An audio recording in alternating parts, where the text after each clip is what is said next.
Braves are really good and the Cardinals aren't. This is a time where I have a lot of Braves friends, the Braves fans friends that hit me up every time. I've had them pipe up to a little bit the last few days, and I tell them, the champs should be good, and they are. The Braves they're doing what they did I like last the year. Braves. They're doing what they did last year again, though. Slow start, and now they're only 2.5 games back of a 51-31 Mets team. And that Mets team, they're getting back to full strength, but the Braves have just been outplaying everyone in that division, outplaying just about everybody in the NL on this stretch they've had since June. They've been unbelievably good. It's a serious, torrid, red-hot clip they're on, and it's not dissimilar to what they did last year. And this is a little earlier than they did it last year. Yeah, and you look at like their pitching and what they've done with their pitching. Obviously, like I remember a couple years ago, the Mike Soroka stuff, tearing his Achilles, running off the mound 2 times in a row, finally gets back, does it again.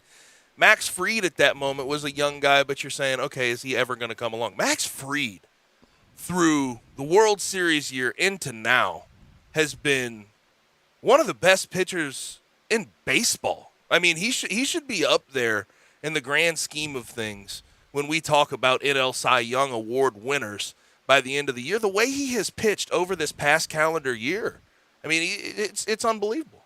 He made it look easy last night. Stuff was great, and the Braves are hot. The Cardinals trying to just salvage one, and a real extended, softer patch in the schedule is not there for the Cardinals. No, it's not. It is not. And you're not. I don't care how soft the schedule is. If you ever do get a soft patch, if you score 4 runs in 4 games, you're not winning anything. You're not going to win anything. And I mean, that's what's happened in the last 4 games. Guess what? They're 0-4. It's not surprising. And should be. It's not surprising to see what's happened with them. The Braves, the better team. This hour of our show brought to you every day by Lexus of Memphis, the one and only Lexus dealership in town at 2600 Ridgeway, and online at lexusofmemphis.com. Give them a call at 901-334-9673. Great offers on all 2022 models and always special leasing options. Drive in luxury and confidence knowing that every new Lexus comes with complimentary first and second maintenance services. Stop by today at Lexus of Memphis at 2600 Ridgeway and put yourself in the driver's seat of the all-new 2022 flagship LS500, and you'll be looking and driving in style. When you purchase a Lexus, you get top-of-the-line engineering and design, and they make for the luxury driving experience. Online at lexusofmemphis.com. Experience amazing at Lexus of Memphis. So we are here with realignment. We have discussed it. No answers at this moment. We've crossed the Rubicon.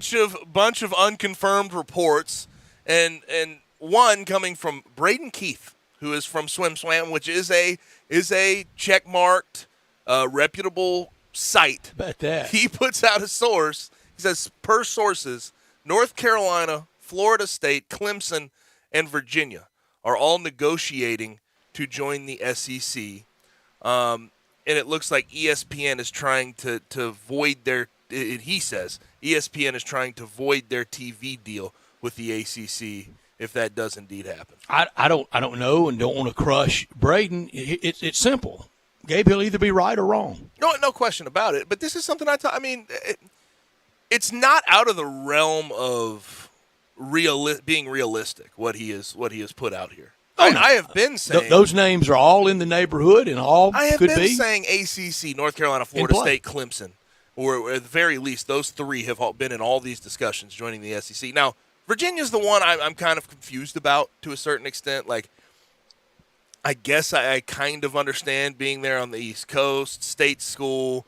You're close to D.C., you get a bigger market. I guess there's the something shield of there. Academics. Yeah, some academics, although. Well, great academics. One of the great public schools in the country. But also, Brad, academics, in the end of the day, if you're good at football, I don't think matter much. As I said to you in the text, in parentheses, clear as throat, academics. Yeah, but as far as Virginia was concerned, I figured Miami would make the cut out of the ACC before them. Duke potentially, if you're talking about academics and you're other talking about sports. North Carolina. Duke, you're talking about Virginia. What about Virginia Tech? And both Duke and Virginia Tech could be when it goes to 24. But this foursome would take it to 20, and you wonder if they'd kind of let the ground settle a little bit around that. First thought I got when I saw this, and again, this is unconfirmed. This is not immediately going to happen. This is just a report from Braden Keith. my first thought was, does this kind of help the SEC Notre Dame thing along? Does it make more sense if you have some ACC schools joining the SEC? Maybe Virginia, North Carolina, Florida State, Clemson, all good matchups for Notre Dame if they do indeed join the SEC. Sure. And Gabe, it definitely would help Notre Dame if somehow ESPN brokers, they're not on the hook for that leaving early hit. Because then Notre Dame could leave without that hit. Right. My second thought from ACC football. My second thought, and this is a little more abstract. You sort of have to think it out a little further. Does this help the Big 12? Does this help the Big 12? If the ACC loses their top guys, their top dogs, could the Big 12 potentially take in some of those lower half ACC teams and bolster their conference? Sure could. Could bring in a Pitt, and that's natural to play West Virginia, backyard rivalry. And I'm still on the positive front, and not just trying to be. I really am sincerely positive as it affects the University of Memphis, right? Because then you might need more to take them to 20 teams, them being the Big 12. I'm more pessimistic. It doesn't feel like it did at the beginning of last week, right? Where maybe the Big 12 is going to expand. Well, it's just been a week, and it has been a roller coaster. And now USC, UCLA. But after I've gotten to sit back and sort of look at it, it's just hard to imagine the Group of Five to Power Five realignment at this moment. It feels like there's going to be a lot of. Yeah, I want to be optimistic, but I want to be realistic more than anything. Let's be honest. There's going to be a lot. Once all this is done, once the dust settles, which I don't know when will be. I'm not even going to act like I know the timetable on this. It could be 2030. Because it never settles. But point being, like with the reverberations of the USC UCLA deal, like I don't know when the dust somewhat settles on that. 2030, I don't know. It's kind of like after the earthquake. Well, we get back to normal life, and it doesn't hit every day. But with that, there's going to be a lot of schools, theoretically, in my mind, at the bottom of these, where the Power Five was, at the bottom of the Big 12, at the bottom of the Pac-12, bottom of the ACC. They're going to be looking for homes. And I feel like they would get preferential treatment over the Boise States and the Memphises of the world. That's where the negativity in my mind comes from.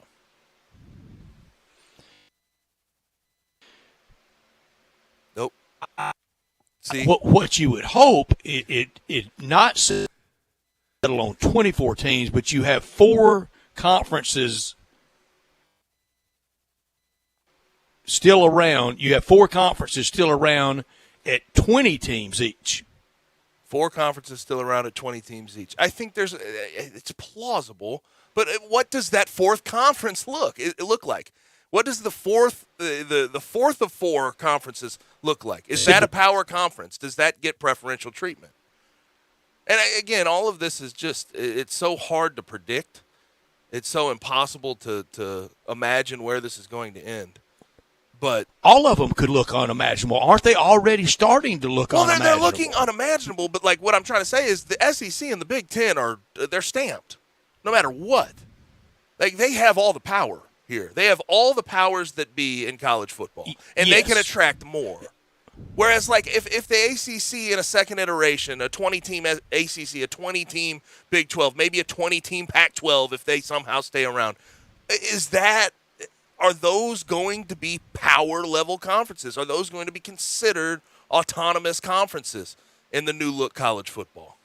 Well, are they really considered on par now? I mean, it's not as far a separation now as it feels like it will be. But if they're still swinging at 4, at 20, the Tigers are in at 80. But again, at 80, yes. At 80, yes. I'll agree with that wholeheartedly. 70 is interesting because there are, with Cincinnati. 3 at 24, 72 is a little tougher math. With Cincinnati, BYU, UCF, and Houston, it gets to 69 power teams right now. So 70 would be interesting. I don't know if that happens. But, like, yeah, you can make the argument that we have never really been on par in the power conferences, and I agree with that. We've always ranked them, SEC, Big Ten, ACC, yada, yada, yada, Pac-12, Big 12, whatever you want to do. But now that the Big 12 doesn't have Texas or Oklahoma, now that the Pac-12 doesn't have USC or UCLA, the amount of revenue lost and the amount of competition lost just by losing those powers is massive. So I think it furthers that gap.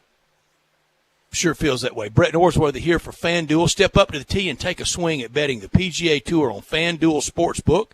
Right now, new customers can bet the tour with a no-sweat first bet. If you don't win, you'll get up to $1,000 back in free bets. Have the player-against-player combination. Like tomorrow at the Scottish Open, I love Xander Schauffele matched up almost against anyone. Have him against Justin Thomas. Have John Rahm against a player you want to pit him against. So many head-to-head matchups. You can have so much fun with your different players and building into next week at the Open Championship. Great promotions every day, safe and secure app, and you get paid fast at FanDuel. See for yourself why FanDuel is America's #1 sportsbook. Download the FanDuel Sportsbook app and sign up using promo code CASH to get started with your no-sweat first bet up to $1,000.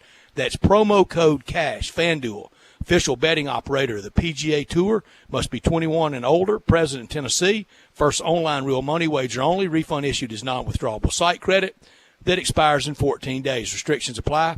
See terms at sportsbook.fanduel.com. Gambling problem? Call the Tennessee Red Line at 1-800-889-9789. Top story of the day. Now, top story of the day for me, and we don't talk tennis. We have not even really dove into Wimbledon and really discussed what has happened there.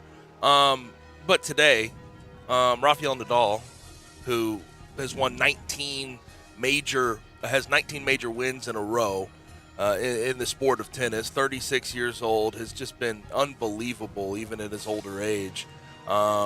He has withdrawn from Wimbledon, and that's something that a lot of people didn't really want to happen. They could have expected. You could have seen it coming because he does have an abdominal injury that has progressively gotten worse. But he had a 5-set absolute, as far as the match was concerned, yesterday morning on ESPN, a 5-set thriller that he ended up winning. And now he's not going to be able to play in a semifinal match, which lets Nick Kyrgios, who he was scheduled to play, move on to the final for the first time.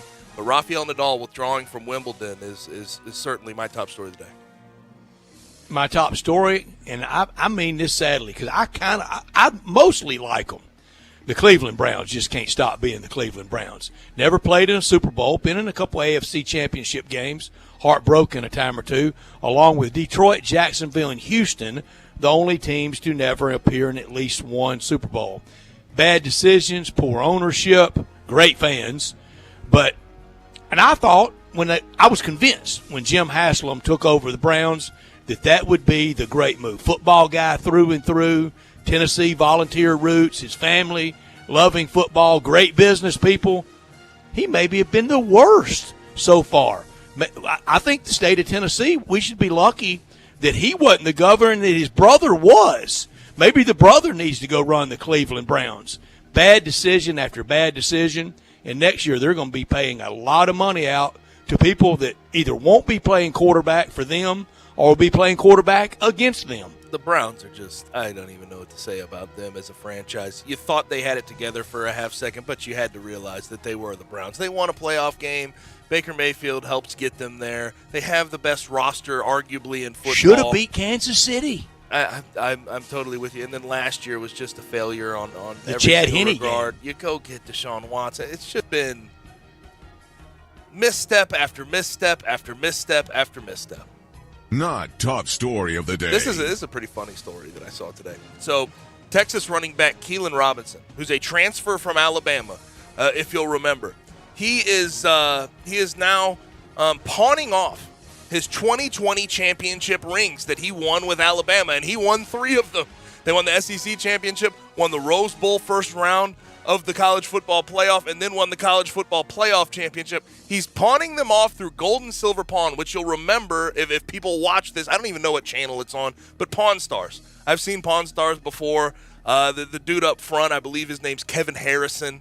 He's got the best I can do for you is 20 grand. Best I can do for you. But he is offering these up to Gold and Silver Pawn, and they are now listed at 60 grand for all three, so $20,000 a piece. Very, very interesting, but now legal. Now legal in the grand scheme of things. Nothing you can do to stop them. Boy, we've come a long way from who was the wide receiver at Georgia that sold this Independence Bowl jersey and got in so much trouble. Oh, gosh, that's a good question. I forget.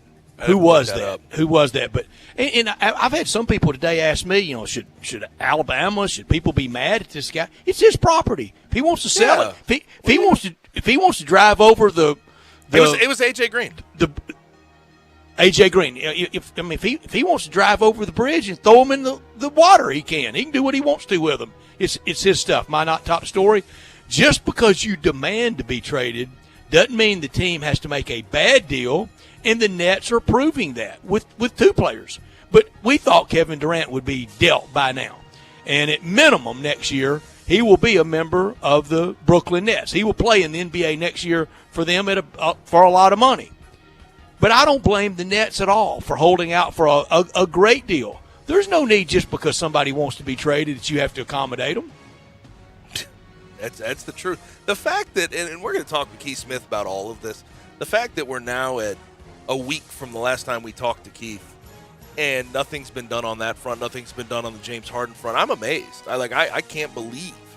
I cannot believe that nothing has. We're in a holding pattern. I didn't see us getting in. I'm completely with you. Now, that'll do it for top and not top story. Have you been treating your butt well lately? Has it been going places? No. Then you've got to try my good friends at SeatGeek. The SeatGeek app's the best way to get tickets for live events. I love the variety. Grizz Tiger tickets, they got them. Ole Miss tickets, they got them. Mississippi State, anything local, they have them. Anything if you're out of town, if you're in LA, you want to catch a Laker game, you want to catch a Clipper game, guess what? They got those tickets as well, and all for the best prices.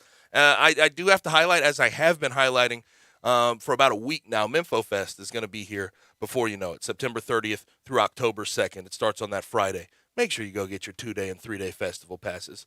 I love the Black Keys. Widespread Panic will be there. There's going to be some very good performers at Radiance Amphitheater. Make sure you get those 2-day and 3-day passes. SeatGeek is so beloved by butts everywhere because they've made it the highest-rated ticketing app. It rates every ticket from 0 to 10 to make sure you're getting a good deal. Green means good, and red means bad. And if you're going to go get those 2-day or 3-day passes to MinfoFest from September to October, make sure you use my code. You can get $20 off your first purchase with promo code GABE56, GABE56 at SeatGeek.com or on the SeatGeek app. That's promo code GABE56, GABE56 for $20 off your first SeatGeek order. SeatGeek, get your seat in the seat. Download the app today. We're going to go ahead and get to our first break. When we come back, we have a lot to discuss. A lot to discuss on the college football, college athletics front with Bill Bender. You have opinions? You bet. Of course you do. Everyone does. Hit us up on the AutoZone listener line, 360-8255, 360-8255. In the alley since 1948, the world-famous Rendezvous.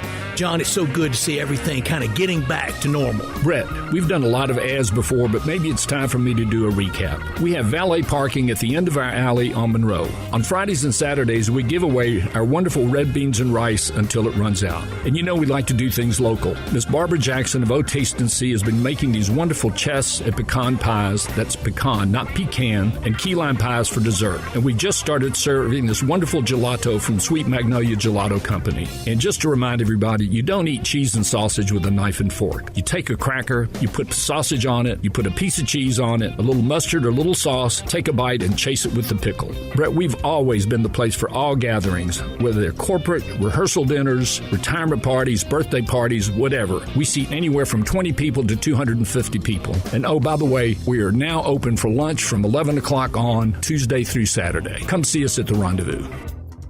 My friend and I are taking a trip to Mexico this year, but neither of us speak Spanish. So we downloaded Babbel and started learning Spanish fast.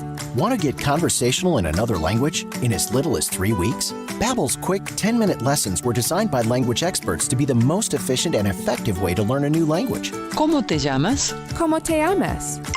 Babbel, language for life. Celebrating 10 million subscriptions sold. Now try Babbel for free at Babbel.com.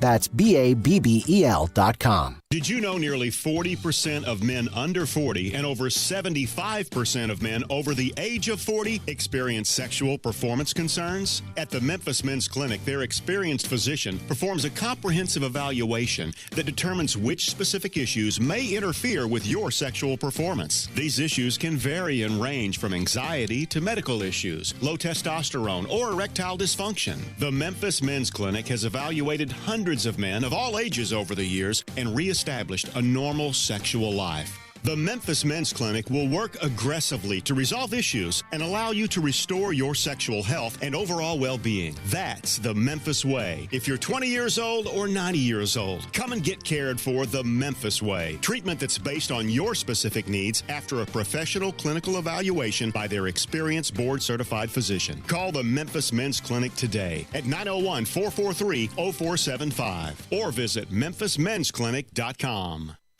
Brian Elder's Roofing Solutions. If you have damage to your home and have your insurance carrier involved, you need a great contractor. You also need a team that has seen claims of all shapes and sizes, residential or commercial. After our inspection, we'll share our findings and give you our professional opinion. Some people say you get what you pay for. However, our opinion is free. Trust the name you can depend on, like the tens of thousands of families Brian and I have served over the past 20 years here in the Mid-South. Brian Elder Roofing. We'll measure your roof from outer space and share our team's experience for your property and claim. Repaired roofs, replacement roofs, big roofs, tiny roofs, insurance roofs, flat roofs, TPO roofs, asphalt roofs, tile roofs, slate roofs, metal roofs. If your roof needs some love, call me. 901-867-0303 for Brian Elder Roofing and Contracting. Call 867-0303. Brian Elder's Roofing Solutions.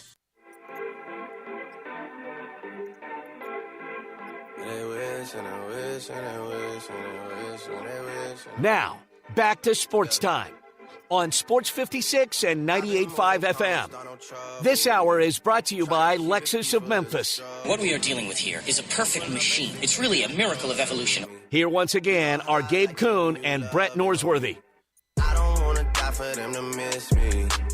Yes, I see the things that they wishing on me.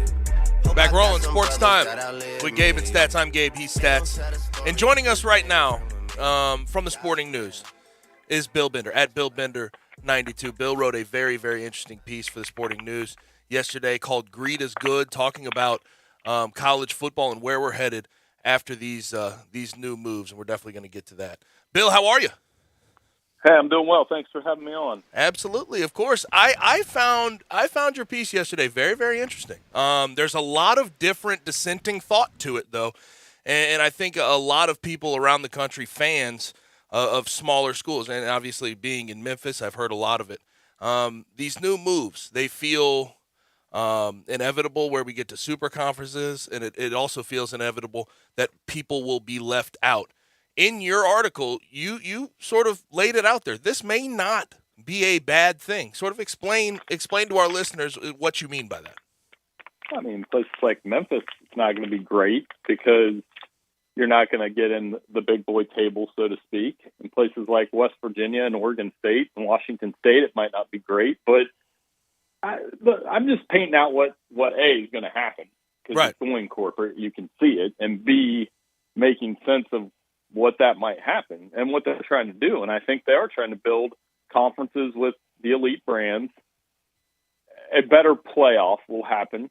A true national champion will happen.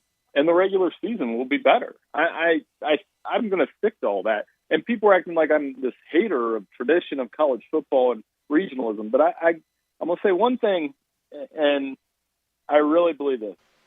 College football hasn't been a regional brand or a regional game since the BCS started. That's when it became a national game. Mm-hmm.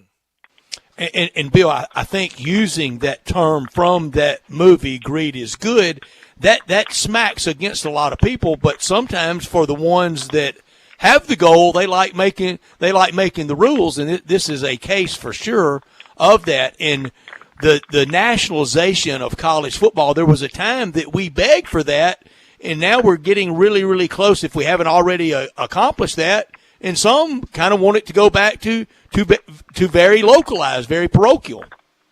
Yeah, and I don't know that we're going in that direction. I mean, for the people that want the old ways back, I mean, do you really want to go back to the 1990s and have a split national champion 3 times in a decade? I don't think that's going to happen. I mean, and the haves and have-nots. I would say this, the kind of the scenario I laid out there for you, I'm taking that over what I've watched the last 8 years, where we've watched the same 7 schools account for 25 of the 32 playoff appearances. Mm-hmm. That's just me. I mean, if you guys, if the haters out there want to keep watching that, go for it. No, I understand what you're saying, but in the end of the day, I think a lot of people, there is some tribalism. There's a lot of tribalism that comes with college football, and I think when you leave out and sort of encourage the have-not dilemma, the dilemma of these small schools being left out of the party. Do you think there's going to be vitriol there? Because I wonder, once you actually get to these TV contracts, once you sign them, and if you leave out all these people, I wonder how much the rest of college football is going to hold that against the powers that be. It might, but, again, with the Big Ten last week, when it just the world changed, when the Pac-12 biggest brand went to the Big Ten, I mean, that just shows you that there's no one safe. You can make the Game of Thrones comparison. It's obviously much less graphic, but there's a lot of backstabbing going on right now. Mm-hmm. And it is the way it is. And for me, it's like, okay, well, now that I know it happened, everybody's pointing out, well, Rutgers and UCLA are going to play. Well, so what? Yeah. USC is going to play Ohio State, too. They can afford it. UCLA men's basketball is going to Assembly Hall and play in Indiana. Yeah, I'm turning that one on. So I think more good than bad. And everybody on Twitter seems very worried about Rutgers' travel plans. No kidding, Bill. I have heard more examples of Rutgers. I heard a caller to this radio show, not to this radio station, not to our show, but to a show earlier in the day, talking about a doomsday scenario of USC or UCLA, those West Coast Beach Boys having to go play a game in Rutgers in 2 feet of snow. I dare say Rutgers has never played in 2 inches of snow, much less 2 foot of snow. I think the travel, and there are some people making it a big deal. I think the travel for most people is just more funny than it is an actual story. These schools aren't going to be worried about making that trip or paying for that trip. They're going to be just fine. And they will send academic counselors and people helping them that the rest of us couldn't imagine helping us with academics. Yeah, and that's exactly right. They're going to use all the money that they just got. So, yeah I don't think Rutgers is too worried about that trip to Los Angeles. I'm sorry. And then the other part of it, though, is college football has a charm that pro football doesn't have. And we're blurring those lines again. And that I didn't say is a good or bad thing. I just said this is the byproduct of what's happening is it is going to become more and more like the NFL. And why not? In some ways, because what is the most popular sport in America right now? The NFL. Yep. What's the viewership on? The NFL. What has the best postseason? The NFL. And if they come up with a playoff model that's close to the NFL and can match what the NFL does on divisional round weekend, why wouldn't you do that? I think it just makes sense. Mm-hmm. And it's the money chase. You follow the money in these situations, you're generally going to end up in the right place. Now, speaking of money, Notre Dame. Where does the Notre Dame saga end? Do they stay independent, or are they going to be forced in the end of the day to join a conference? And will that conference potentially be the Big Ten? I mean, the Big Ten's the best fit when they do. I mean, they're the next huge domino, and they may wait a little bit. It's the same thing as last year. Now, real quick, you said when they do. So you believe that they're going to be somewhat forced to join a conference here in the new look college football. Yeah, they can't stay independent in that. You can't just sit back and watch 48 other teams do what they're going to do. And, one way or the other, I think their hand has been forced. Now, they'll stay as independent as long as they can, probably up until the point that NBC contract's up. And then I think the logical thing to do, and I have no insider knowledge of this, right. But they should go to the Big Ten. Mm-hmm. They should go where their biggest rival is, USC. They should go rekindle those classic rivalries with Michigan and Michigan State. And I mean, I've been telling people all summer, just take a peek at the High State Notre Dame TV ratings the day after they play. That'll be your confirmation that they should do it. Yeah, that will be a big number. Bill Bender from the Sporting News with us, really in his spot on Thursdays at 3:30. We'll start that late August as we get closer to college football, but he was kind enough to join us today after his very provocative and informative piece at Sporting News yesterday about greed is good in the new college football landscape. Bill, you mentioned college basketball. You mentioned UCLA going to Bloomington and playing at Assembly Hall against IU. I'm talking a doomsday scenario here. Do you think some of the have-nots that will be part of the NCAA tournament selection committee, maybe even a chair of that committee, could have a little bit of fun come springtime with some of the people that were the haves in football, and now you're in front of our committee and you're getting ready to get treated like a have-not? Maybe. I mean, but I don't know. I think it could happen that way, but I just think where we're going to run into more problems is when they try to figure out what to do with the playoff, because a lot of the standstills that happened in last summer and last winter when we were sitting outside these meetings in Indianapolis with all the commissioners there was that Bob Bowlesby and Greg Sankey don't trust each other. And why should they? They were sitting in those meetings and Greg Sankey took Texas and Oklahoma. Mm-hmm. Now you have the same thing here, even worse, because these guys were out in the public saying there's an alliance and there's this. Yeah. And now the Big Ten has USC and UCLA. So the distrust between the commissioners and the rule of all these conferences and what the dominoes look like, I think it's going to be a minute before we have an expanded college football playoff. Bill, I need an E60.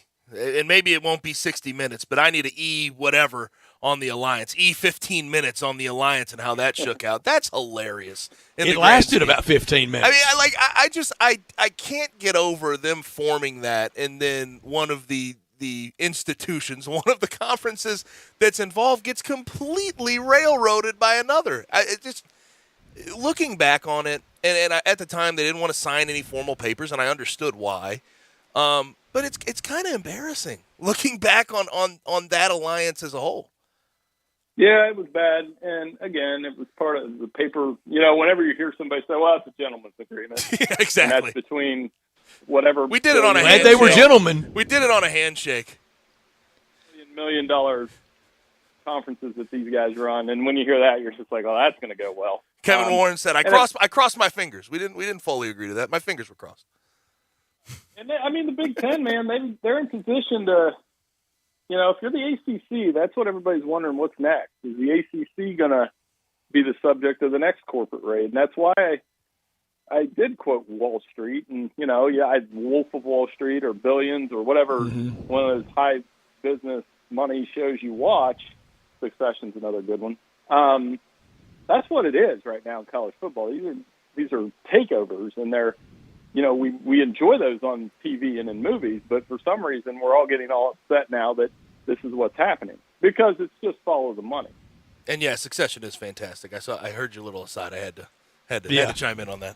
Bill, I'm not asking who. I'm just asking, in your best informed opinion, when do we have another sea change or more movement among Big 12, Pac-12, SEC, ACC? Do we have when do we have another one? Is it sooner or later? I think it's still later. I still think it's all going to come up against that 2025 clock of, you know, do we does the ACC expand, grab Notre Dame, do these TV contracts line up to 2025? The SEC lines up with 2025, and the SEC and the Big Ten will keep counter moving on each other like a big game of chess. And how many are they willing to take in? Is that number 20? Is it 24? Is it more than 24? I mean, those are all the questions kind of bouncing around in my head. I still think, kind of like what I said earlier, it's going to be a minute before the next one as far as the Big Ten and SEC go. If the Pac-12 and Big 12 merge in some kind of fashion in the meantime, given Dennis Dodd reporting and some others, wouldn't surprise me in the least bit. And all the while, we haven't even mentioned, at the top of all this, when we talk about the end result of 20 to 24 team conferences, we don't know who's going to be at the top of the committee that could potentially be running it. The NCAA seems like it'll be obsolete by the time the dust settles. And I'm still curious on leadership of the whole thing. Who's going to steer this? Yeah, that's another part of it. There'll probably be new governance with NIL. And when Gene Smith and the power brokers of the sport say, yeah, I'll start to hint that they may do their own thing. Yeah, the NCAA's rule. Yeah, everybody likes ripping on the NCAA, but they can't control what's going on now. No. They can't. Nobody can. So, and they let NIL out of the bag, and that's something that would be, I think another good thing that will come of this is when these power schools line up and agree to join these conferences, I think you're going to see some safeguards and some guardrails on NIL, on the transfer portal, on all these things that I think are actual problems in the game right now, instead of the how the big money schools line up their TV contracts. Because I think at the end of the day, they're going to come up with a product that we still consume. These people that are like, well, I'm done watching college football. Okay, yeah, no, you're not. Yeah, just changing how it's consumed. I just wonder. And again, college football in our country is the tribalistic sport. I will always stand by that. I just wonder how the lower end sort of universities football programs consume it. And I'm not saying they won't. I'm just curious. Well, I mean, it's going to be tough for me. I'm a MAC grad, right, like an OU grad, and you wonder how much further down the food chain you'll go. I mean, the MAC. And I'm an SEC guy. I'm going to be covering it. There's nothing I can do about that. But as a University of Memphis grad and having played there, there's some mixed feelings about where we're headed. True, and there should be, because Memphis. I mean, you could even one of my buddies was throwing something at me today, and Memphis was in it. It was kind of a.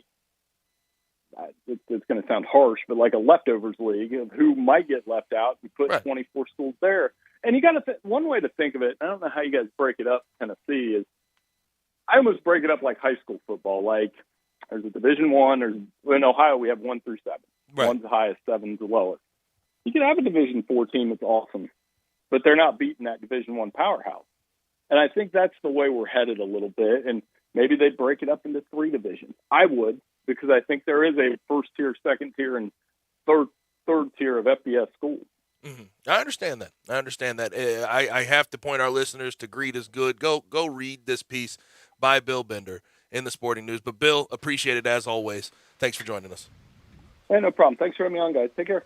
Thank you, Bill Bender. Really fun to visit with him. And, Gabe, I said it when I'm going to say FBS was around 90 teams, that they were letting too many teams in there, that some were trying to be something that they're really not. The Memphis Tigers have always played at the highest level. They've never been 1AA. They've never been FCS. I was not talking about the Tigers then.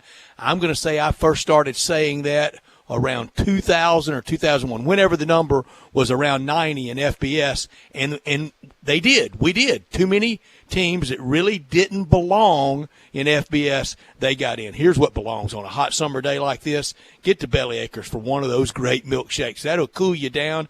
It'll make you feel good, and all the TVs are on, and all the TVs are on sports. You can watch all day and all night at both great Belly Acres locations. We're in Regalia at 6130 Poplar, and in Overton Square at 2102 Trimble Place. Belly Acres' motto is City-Fied Farm Fresh. The goal is simple: provide a fun, unique farm-to-table experience for the entire family, and they have.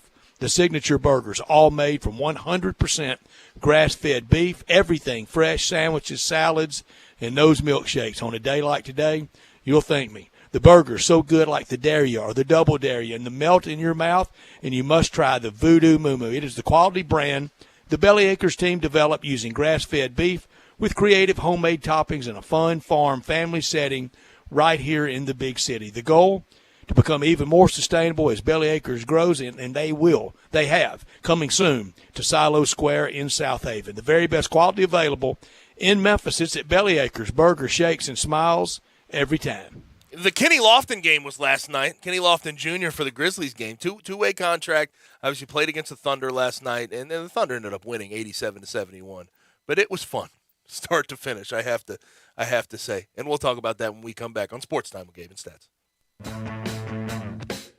Join the voice of the Tigers, Dave Woloshin, for Wolo and Friends. Weekday mornings from 10 to 11 here on Sports 56 and 98.5 FM. All aboard! All you catfish and hush puppy lovers, get on board and go to A&J Catfish Station. If you're hungry for good cooking and the best fried catfish around, whether it's whole or fillets, I've got a little secret. A&J Catfish buys 100% catfish from local farmers. And I know you like fresh veggies. And A&J has a ton, including fried okra, green beans, homemade coleslaw, and candied yams. Want to try something different? How about A&J's homemade spaghetti? And if you're into chicken wings, order A&J's seasoned wings or honey gold. Come on aboard to A&J Catfish Station. Open 11 to 4 Monday through Thursday. Fridays 11 to 5. And on Saturdays open noon to 5. Exit at Ridgeway just off of 385. Then go 2 blocks south. Call 901-795-0300. That's 901-795-0300. All aboard to A&J Catfish Station. It's time to vacation at home with Family Leisure. That's right. Enjoy a vacation in your own backyard with a little help from Family Leisure. Like play gyms and trampolines, they're now $500 off. And those trampolines, by the way, they've got that mesh on the side, so trampolines are now safe and you'll be the hit of the neighborhood. They've got hot tubs in stock and ready to go, and you can get up to $1,000 off when you pick them up. All kinds of do-it-yourself pool specials, like savings of up to $1,500 on all in-stock pools when you pick it up and install them yourself. And if you're looking for patio furniture, then stop on in, because they have tons in stock and they're ready for you to pick up. So get ready for that vacation at home with the help from Family Leisure. Family Leisure's Vacation at Home sale. It's happening right now at Witten Road and I-40, where family and fun truly do come together. Things have been a little tight lately, but because Kohl's has more style and more savings, I can still make this the best summer ever. Like today, with the extra 25% off, I got my husband a tank top for under $6 and myself some shorts for just $14.99. Plus, I found sandals for 40% off and earned Kohl's cash. That's a win in my books. Select styles, 25% offer ends July 10th. Some exclusions apply. See store or Kohls.com for details. Say there was a place, the perfect place for everything you need for tailgates and patios. Grills and chairs, charcoal and coolers. Everything to make a great game or a great day. That perfect place wouldn't be a warehouse. It's East Memphis Ace Hardware. Locally owned and operated at Quince and White Station, East Memphis Ace Hardware is where you'll find Benjamin Moore paints, local plants from local growers, and Black & Decker tools. Around the block, what you need in stock with people who know their tailgates. Welcome to East Memphis Ace Hardware, the home convenience store.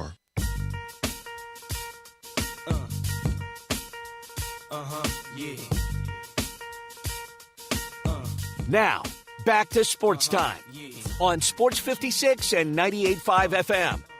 This hour is brought to you by Lexus of Memphis. Open the door, sit in the seat, turn the key, and go. Here once again are Gabe Kuhn and Brett Norsworthy.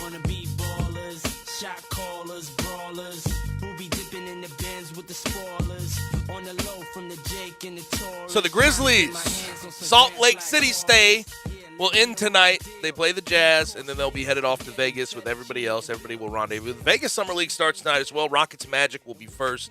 And then really late tonight on ESPN, and I mean really late, Trailblazers versus Pistons.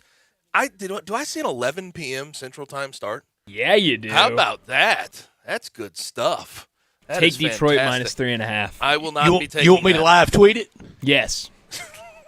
I'll do it with you. We can Brett go back being and up forth. at 11 to live tweet Summer League is the last thing I expect to see tonight. Got to be honest with you.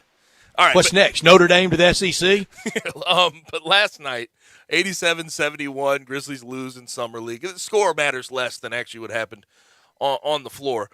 First thing that was very noticeable, the Grizzlies didn't play any of the guys that they really went out of their way to draft. Kennedy Chandler didn't get a play. Jake LaRavia wasn't there. David Roddy, Santi Aldama wasn't in there. Zaire Williams, Xavier Tillman, all didn't play. Their starting rotation, I guess, of Summer League sat. I thought that was bizarre. You're not going to see me, Brett, get bent out of shape about it because it's Summer League. I care a lot less.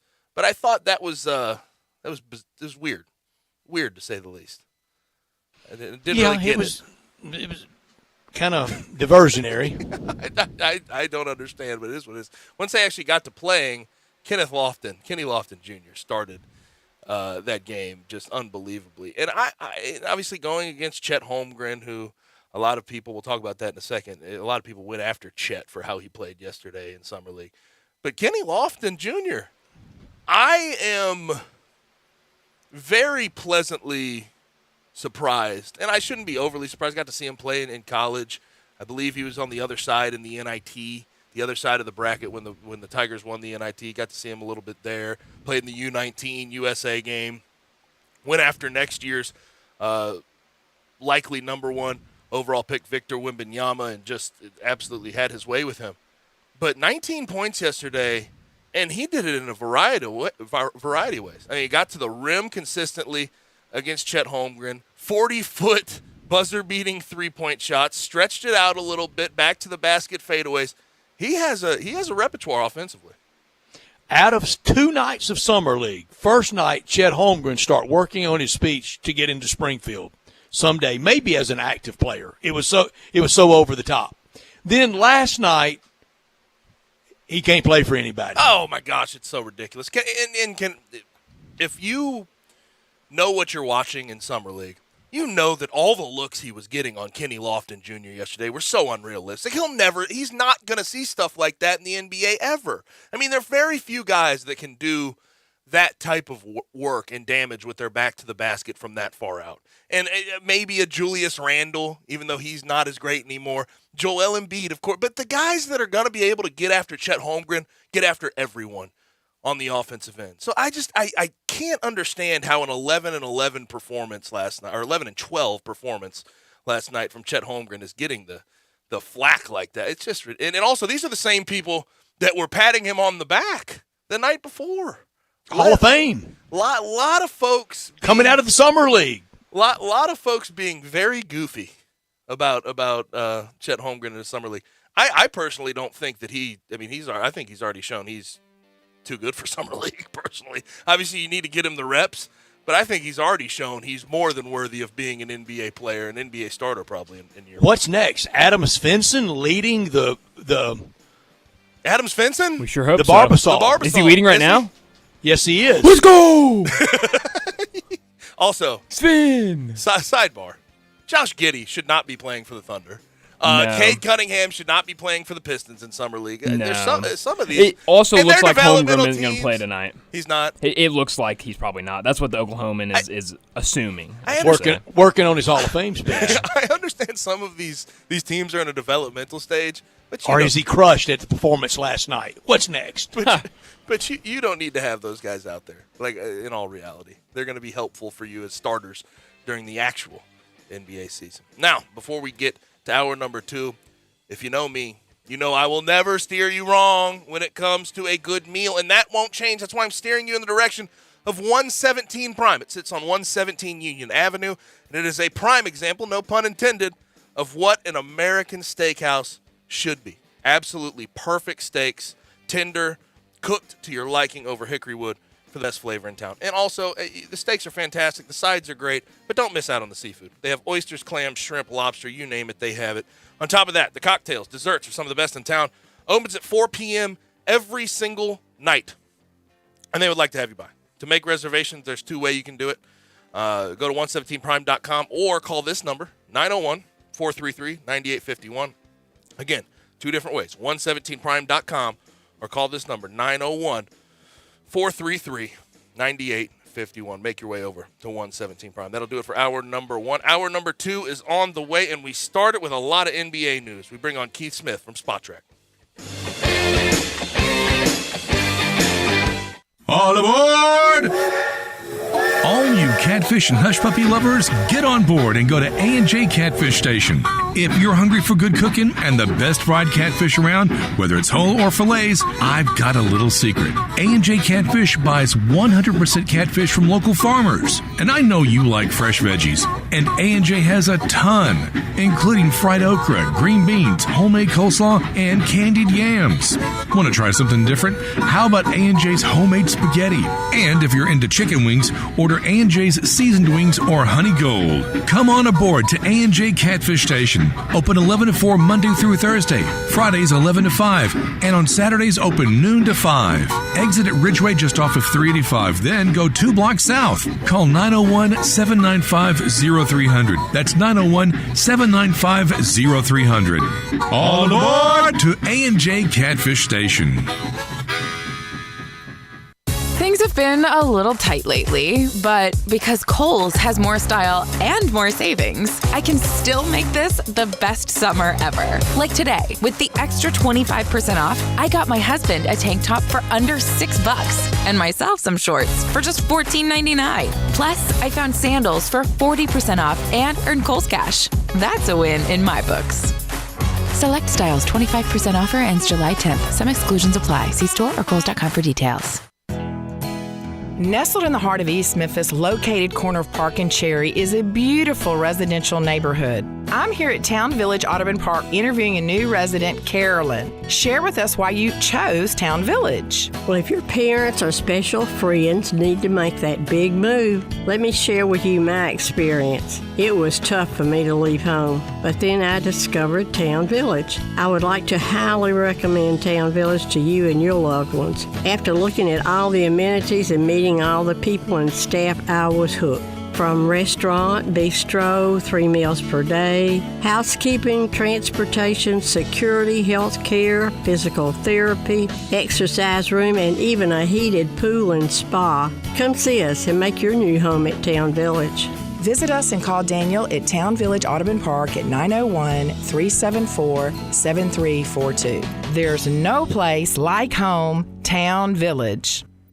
Ole Miss Rebel Yell is back. The Rebel Yell Hotline Radio Show is back on WHBQ Sports 56 and 98.5 FM. Every Monday night at 6, hear the latest news on your Ole Miss Rebels with Yancey Porter with 24/7 Sports, former Ole Miss defensive tackle Mike Fitzsimmons, Gordon Ford covering SEC Sports Call, and former Ole Miss baseball announcer Gary Darby. From kickoff to free throw to extra innings, your Ole Miss Sports on the Rebel Yell Hotline Show right here Monday night at 6 on Sports 56, 560 AM and 98.5 FM. Your Mid-South Sports Station. In the alley since 1948, Mr. Charlie Virgo's world-famous Rendezvous. John, you and your family continue the great work at the Rendezvous. Next year will be the 75th birthday party. Let's start the party now. Brett, there are so many visitors in town to watch the emerging Grizzlies and to see our great sights and sounds in Memphis. I see them all the time at the restaurant. I want them to know Memphis is a great foodie town. There are so many family-owned, locally-owned great restaurants that have stood the test of time. I won't mention all because the list is too long and I don't want to leave anybody out, but I will mention Jim's Place Grill because my cousins own it. It's a great restaurant and they've stood the test of time, and they are this year celebrating their 100th anniversary. And of course, any visitor that comes to Memphis needs to eat barbecue. And I've said this before, there's great barbecue all over Memphis. I know because I eat it. But if you just have one night to eat barbecue in Memphis, it should be the Rendezvous. It's such a special place with a special staff. And by the way, next year we will be celebrating our 75th anniversary.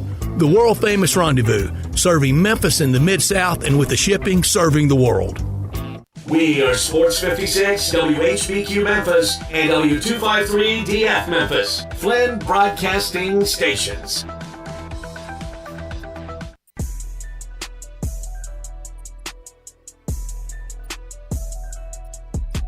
Now, back to Sports Time on Sports 56 and 98.5 FM. This hour is brought to you by the Big Green Egg. Dad, come on, you're going to fall on the barbecue. Here once again are Gabe Kuhn and Brett Norsworthy.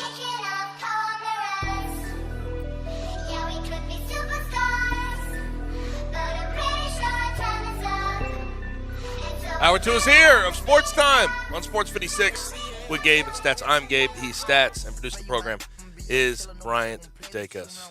Hit us up, AutoZone listener line, 901-360-8255. Get in the zone, AutoZone. You can also message us on our socials. Sports 56 WHBQ on Twitter, Facebook, YouTube, and Twitch. Time to bring in our good friend from Spot Track, Keith Smith, at Keith Smith NBA on Twitter. Keith, how are you? I'm doing well. Thanks for having me. So instead of doing all this free agency stuff, the KD, Kyrie stuff, you want to just break down what we've seen in Summer League so far? Should we start there? You want to start there? Yeah, I mean, we could probably spend the whole segment on Kenny Lofton Kenny Jr. Lofton I'm Jr. good with that. How about that? Real quick, do you think a guy like that in today's NBA can sort of fit in I don't know if it'll be this year, but very offensive-minded, probably has to get in better shape, but it definitely has some promise there. It looks decent. Yeah, I do think he can fit. He's going to, like you said, he's going to have to commit to getting his body right, and then he's going to have to commit to playing defense. But if he can do that, yeah, there's a place for guys like that. We just saw Grant Williams play a huge role for the Celtics in their finals run, and not exactly similar games. Well, Williams is a lot more versatile as a defender, but similar-ish body type, right. Had kind of the same questions. So, yeah, there's places for guys like that for sure. I think this year of development on the two-way and spending a lot of time with the hustle in the G League is going to do him quite well. That poor fellow, though, last night, Chet Holmgren, that is like as far as a summer league matchup where you're just getting one-on-one matchups the whole game, to get a guy like Kenny Lofton at 270 with his back to the basket the whole time against Chet, that's a absolute nightmare matchup for poor Chet Holmgren in summer league. Yeah, for sure, and especially when you're talking about playing, consecutive games, which is not something a lot of these guys have done a whole lot of outside of maybe conference tournaments and the like. That's also, big there. So, yeah, I think that's one of those situations, too, where Kenny Lofton had a little bit extra to prove going up against the big dog and was going to, hammer some guys. So, let's see, where this plays out. Something tells me their career trajectory. I think I agree with you there. I think I agree. Keith, in your time covering the NBA, and give me somebody off Broadway, who was a summer league phenom that it translated into stardom? That's a good question. I mean, Didn't Dane won a MVP in the summer league, didn't he? Or am I? Yeah, he did. Yeah, and that was a big one too because there were a lot of questions with him coming out of Weber State. Was he really going to be that good? Was he going to be kind of that guy? It was funny. I was very fortunate to see LeBron early on in summer league back in the day, and you could just tell right away. This guy, I know, but he's not off Broadway. Yeah, exactly. He wasn't. That is the truth. But you could tell right away. More often than not, I think it tends to go the other way, unfortunately, where we see some guys and we fall in love. I'll tell you one, though, a little bit. He's not, superstar by any means, but Max Strus for the Miami Heat, a couple years ago when he played in Summer League for the Boston Celtics, you could tell this guy could really, really play. And Boston ended up waiving him from the two-way deal that they had signed him to keep Taco Fall, and I think that's one the Celtics might regret. Yeah. Taco's still playing in summer league. I saw him the other night. Yeah. Keith, you're right. Here in Memphis, it's where we had the first realization that Hasheem Thabeet didn't know how to run.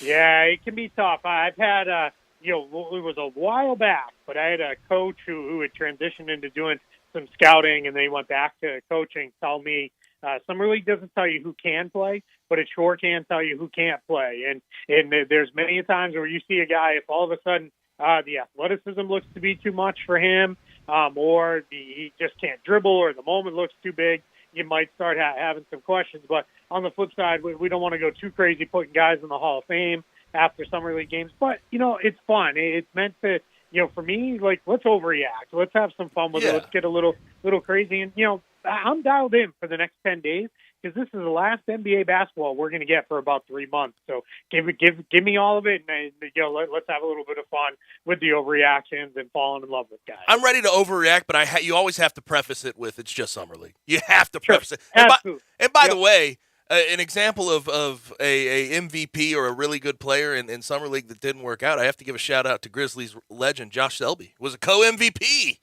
with Damian Lillard in 2012 of the summer league. So shout out to Josh Selby. And he's carved out a pretty good international career for himself after that. But yeah, absolutely, yeah. I mean, sometimes guys just they show up in summer league. In summer league it's a few steps above glorified pickup ball. There's not a lot of stats. There's no real complex defensive coverages being played or anything like that. We'll see. But what's a little fun now is teams are not. It used to be very reluctant to send a guy who was coming off his second full season into summer league as a third-year player because it was almost seen as, all right, we're kind of admitting that this was maybe a failed pick. Right. especially if the guy was a first rounder. But now it's seen a lot more as, hey, if the guy needs some reps and hasn't had a chance to go, let's go. And I always look for, they ask it, like Zaire Williams, for example. I thought they've asked him to do some more ball handling, a little bit more playmaking. And is it rough? Yeah, sure it's rough. But it's better for it to be rough here in July than it is to be experimenting with that, come the fall. So that's good trial and error time. Very good time for that. Keith, I know there are a bunch, but give us a couple, again, kind of off the beaten path. Some of the front offices, some of the scouting. Who's got some shops right now that, and I'm not playing for you to say Kleiman and the crew here, but who are some of the front offices that are just really separating themselves right now? Yeah, and I will give a shout-out to Memphis for sure because they do a really good job, especially now picking a little bit later in the rounds. They've nailed the draft. They've hit on most of their picks and have done a really solid job. And I think they do a good job of sticking to their board. Miami, for a team that doesn't seem to emphasize the draft very much, they do a wonderful job with undrafted players. Really developing guys. I mentioned Max Strus. He was a product of their system. Duncan Robinson. They use their G League team. They're one of the few teams now that their G League team is, a million miles away. It's in Sioux Falls.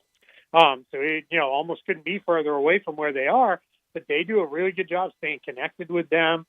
There, I think, another team that has done really well, especially late in the draft with some guys, which is part of why they're the champs, is the Golden State Warriors have done a good job hitting on a few guys a little bit later in the draft over the years. And that's something that's winning on the margin. That's the stuff you have to do if you want to have sustainable success. You've got to find these guys, sometimes later in the draft, sometimes undrafted, and then you move forward with them and just keep building, because that's how you replace it, is guys either price themselves out with bigger contracts or they go looking for bigger roles. You've got the next guy ready to step in. You just keep that thing moving forward. Keith, I promise I wasn't playing for a specific answer, but I noticed who you didn't say, and you might have if you'd have named 4 or 5 more. Have we moved on from the almost mythic status that he once had as an owner, as a real revolutionary? Have we moved on as the best chapter of the Mark Cuban ownership of the Mavs? Has it happened? Maybe. We'll see. Let's see. I mean, they've still got Luka, so you're starting from a pretty good place with him, and they've got him long term. So as long as they keep putting pieces around him to win, they're going to be in the mix. But it was interesting. I think Mark Cuban went through a period when he first joined the NBA. It was, let's make every single big trade we can possibly make, and most of them didn't work out very well. And then it was he got Donnie Nelson in there and staff, and they kind of got things calmed down a little bit. And then they got Dirk, and that was a huge win. And then that was set them on a new path of, all right, we got to put the right pieces around this guy. They ultimately ended up winning the championship. A few years later, they get Luka, and off they go. So I think as we look at it with Dallas, I think they're just in a position where they've got to make sure you keep winning and keep putting those guys around Luka, because if you don't, we all know how this goes. He'll get 2-3 years into that extension, and then all of a sudden it'll start being the conversation of, I don't know that I really want to be here. I want to go somewhere where I can win. And that's the challenge when you have a singular talent like that. You got to keep pushing forward every single year. Keith Smith, our guest from Spot Trek, at Keith Smith NBA on Twitter. I'm amazed that we've gotten a full week. Last time we talked to you, the KD news had dropped. He wanted out of Brooklyn. And we thought, by the time we talked, right now, right this second, that this would be done. What has been the biggest holdup from the Nets side, and why hasn't this deal gotten through? I think 2 things have happened. Well, 3, really. I think the market for Kevin Durant, whether it be teams trying to say, all right, he said Phoenix and Miami. He didn't put us on the list, so we're not going to put a massive offer forward. I think that's a challenge for the Nets. The Nets are not getting the mega offers that they maybe hoped for. And then I think that the third thing that really caused an issue here is the Rudy Gobert trade. Yep. I think once that trade went down, I think the Nets then looked at it and said, all right, if Rudy Gobert is going for basically the equivalent of 5 draft picks, plus a bunch of pretty good players. No all-stars in that mix that went to Utah, but a bunch of pretty good players. Well, then we ought to be able to get 2 really good players for Kevin Durant, plus every single pick and swap and everything else that's under the sun that team can muster up. And that becomes a challenge. This is a difficult player to trade because he is so good. And, the Nets, other than an overwhelming return, it's not going to be satisfactory to that fan base. And they're really going to let him have it because they're going to look at it as, hey, we were building this really fun, kind of homegrown developer. They want to compete. Yeah, exactly. And then we sold that out to go for the Stars, and we got nothing out of it for 3 years except, one, toenail away from going to the East Finals. And then, here we are now starting a rebuild. That's not going to be where they're going to want to be. So those are all the complicating factors, that go into a Kevin Durant trade beyond the fact that, they're up over the tax apron, so they can't really do sign and trade. That makes it a complication. They've got Ben Simmons with this designated rookie status, so that eliminates a handful of guys that could even be offered to them in trade. So it's just really, really complicated, and it's starting to drag out. And the one thing I've seen from the Nets side, they're prioritizing players over picks. And granted, they say that they're still going to want a whole lot of unprotected first-round picks, however it shakes out. But they want star to all-star level talents. Who can actually provide that right now that would be a willing or able trade partner? Yeah, I think you're still hopefully looking at the Phoenix Suns. And there are complications with doing a sign and trade to get a DeAndre Ayton, but you might be able to figure that out and pull it off, especially if you can move Kyrie Irving somewhere else in another deal and not take back a ton of money, or something might be able to rebalance itself out there. You might be able to pull that one off, but Mikal Bridges is a really, really good player for Phoenix. He's an all-defense guy. He may win Defensive Player of the Year someday, but his offensive game has really come along pretty good. But the challenge is you're talking maybe DeAndre, maybe Mikal Bridges, 2 pretty good players. And then the Suns do have all their own picks, but those early picks probably not going to be very good because that team should be right in the mix as the title contender. So you start to look at it and say, all right, well, who else is on the list? Miami, well, that's a real struggle for them to get together because by all reports, Durant wants to play with Jimmy Butler, Kyle Lowry, Bam Adebayo. That doesn't leave a whole heck of a lot to trade for Kevin Durant. So and they don't have the picks because they owe a couple picks in the future. So it really does start to become one of those situations as you start looking around. It gets a little bit harder to put that together unless, some mystery team wants to dive in here. Keith, I'm going to guess on schedule release, not before August 10th or so and not after August 25th or so. But what I want to hear from you, traditional 82-game schedule, start around October 20th, regular season end around April 10th or so, or what? What do you think it will look like? Yeah, it's going to be the regular schedule back just like it was this year. Late October start, running to the beginning to middle of April. That'll be where it'll be. All-Star break as usual in the middle of February. Trade deadline just before that. Everything will look just like it did this year back on the normal calendar. Any changes that are going to come to the way the NBA does schedule in the midseason tournament and all that stuff, that's probably going to come after they opt out and get into the new CBA. That's when we may see some changes come into the way the schedule looks. I don't think the start and end of the regular season is going to change all that much. I think everybody learned in the bubble that playing basketball games, especially really important ones, into July and the beginning part of August is not something anybody wants to do. It's just not, where people weren't looking for basketball then, and going much earlier puts you right in the teeth of, the middle of the NFL schedule, and they don't want to do that. They're already, there's already concern in the NBA of, how much they overlap with the NFL and with college football and also with the Major League Baseball playoffs and World Series. So they want to make sure, hey, we want our time to ourselves in the winter where it's kind of us, hockey, and college basketball, and that's about it. So I don't think we're going to see too many changes to the start and end, but we're going to get that midseason tournament. It's going to be worked in there one way or another here within, I'll say, the next, let's call it 2 to 4 seasons. Do you think less than 82 regular season games is a possibility? And that's and sort of excluding the tournament that they may have midseason.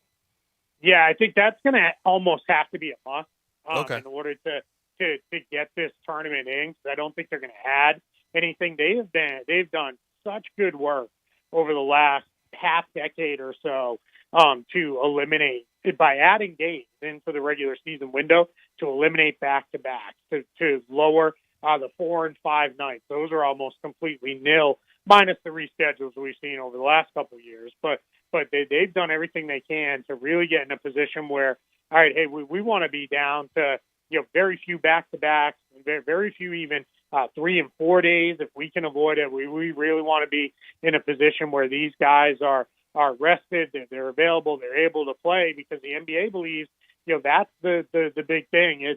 It's hard to chastise teams for trying to be their best in April, May, in June, when they're looking at and saying, yeah, Tuesday night in Charlotte on a back-to-back, I don't really care, if my 10, 12-year veteran plays in that game. There's no reason. Now, if that's one game in a 4-day window, well, yeah, then it's a lot easier to play that guy. So that's what we're kind of looking at here. I think we're going to see the regular season shortened some to accommodate this tournament. Then we'll see how teams treat the tournament. Do they treat it like some of the top soccer clubs do in Europe, where they play their younger players, and they treat it almost like another developmental system in a way.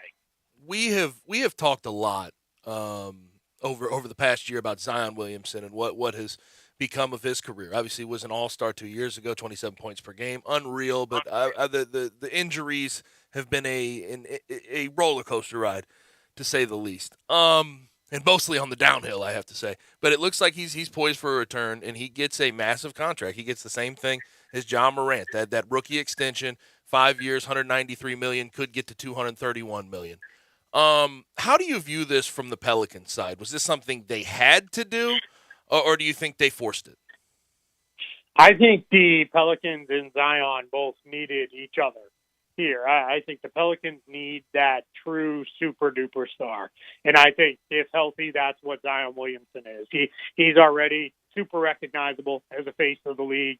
And this is the guy who's played 85 games in 3 seasons. Yet everybody knows who he is that even kind of likes basketball.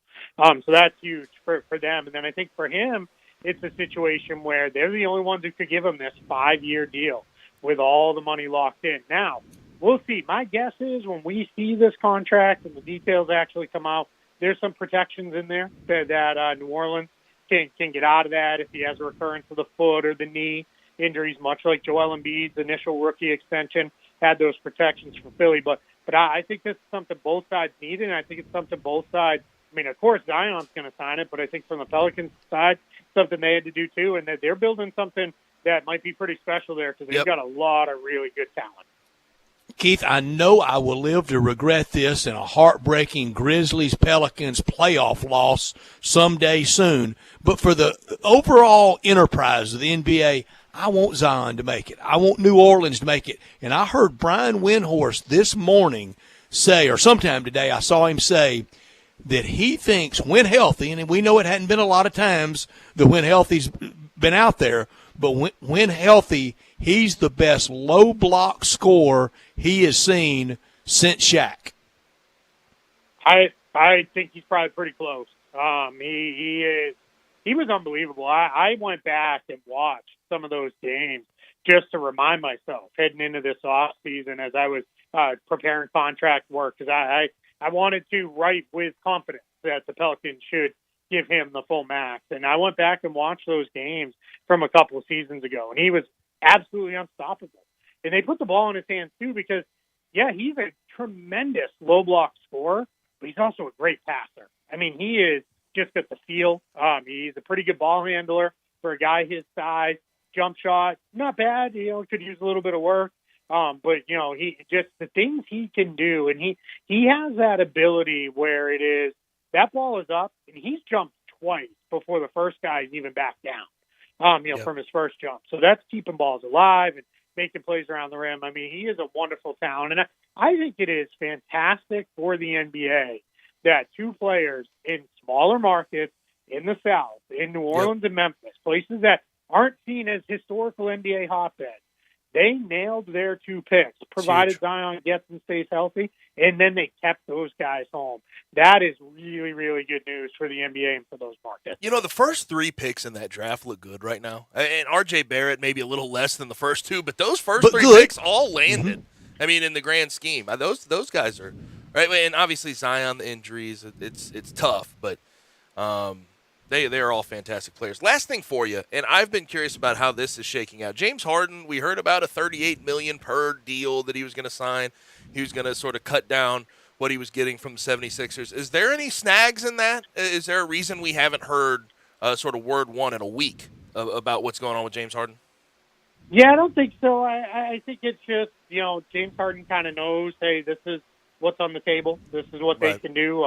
They've got a $36 million and change under the hard cap right now. They've got, a guy or two they could waive if they need to create a little bit more. But right now they're sitting, right where I think he agreed to get to, and that allowed them to get PJ Tucker, get Daniel House, build up their depth a little bit. I think they'd ideally would love to get one more veteran big, but I just don't see it happening. Maybe it'll be an in-season trade. And I always remind people, Daryl Morey treats the building of a roster starts on July 1st, and it goes all the way to the trade deadline. He's going to keep tinkering. He's going to keep doing things around that. But I think that deal gets done here pretty quick. There might be some haggling on length or, what they want it to look like in the last year or so. It wouldn't surprise me if this comes in even shorter than what we're hearing. Maybe it's a 1+1, and that allows Harden to opt out and bump his salary way back up next season. We'll see. But I think, this is one where he made his decision in lockstep with Daryl Morey and the Sixers so that they could build out their depth and try to put together a title contender. Awesome stuff. As always, Keith, always appreciate it. Thanks for joining us. Thanks for having me. You have a good one, Keith. At Keith Smith NBA is where you can find him on Twitter, and all of his work at SpotRack. And I think you are too, and we're going to pay for it. Bryant, we're all pulling for Zion, aren't we? Yeah. Why wouldn't I be? I don't want to see anyone be injured in a first overall pick with as much hype behind him. I don't want to see him fall flat. He will make us pay one of these days in playoff time. But that's part of it. That's competition, isn't it? That's fun. That's the fun of it. It is. Brett Northworth here for FanDuel. In this baseball season, turn Ks into cash and big hits into big wins with FanDuel Sportsbook. Right now, new customers can step up to the plate with a no-sweat first bet up to $1,000 and sign up using promo code. Use the promo code CASH and place your first bet, and FanDuel will give you up to $1,000 back in free bets if you don't win. Again, that promo code is CASH. Tonight, I like to go over the number of strikeouts for Garrett Cole. Yankees at Boston tonight. No more playing in Pittsburgh. They're at Fenway in the belly of the beast. Also in that game, DJ LeMahieu just to get a hit, and this one. This is going to be some long odds. It'll pay off well.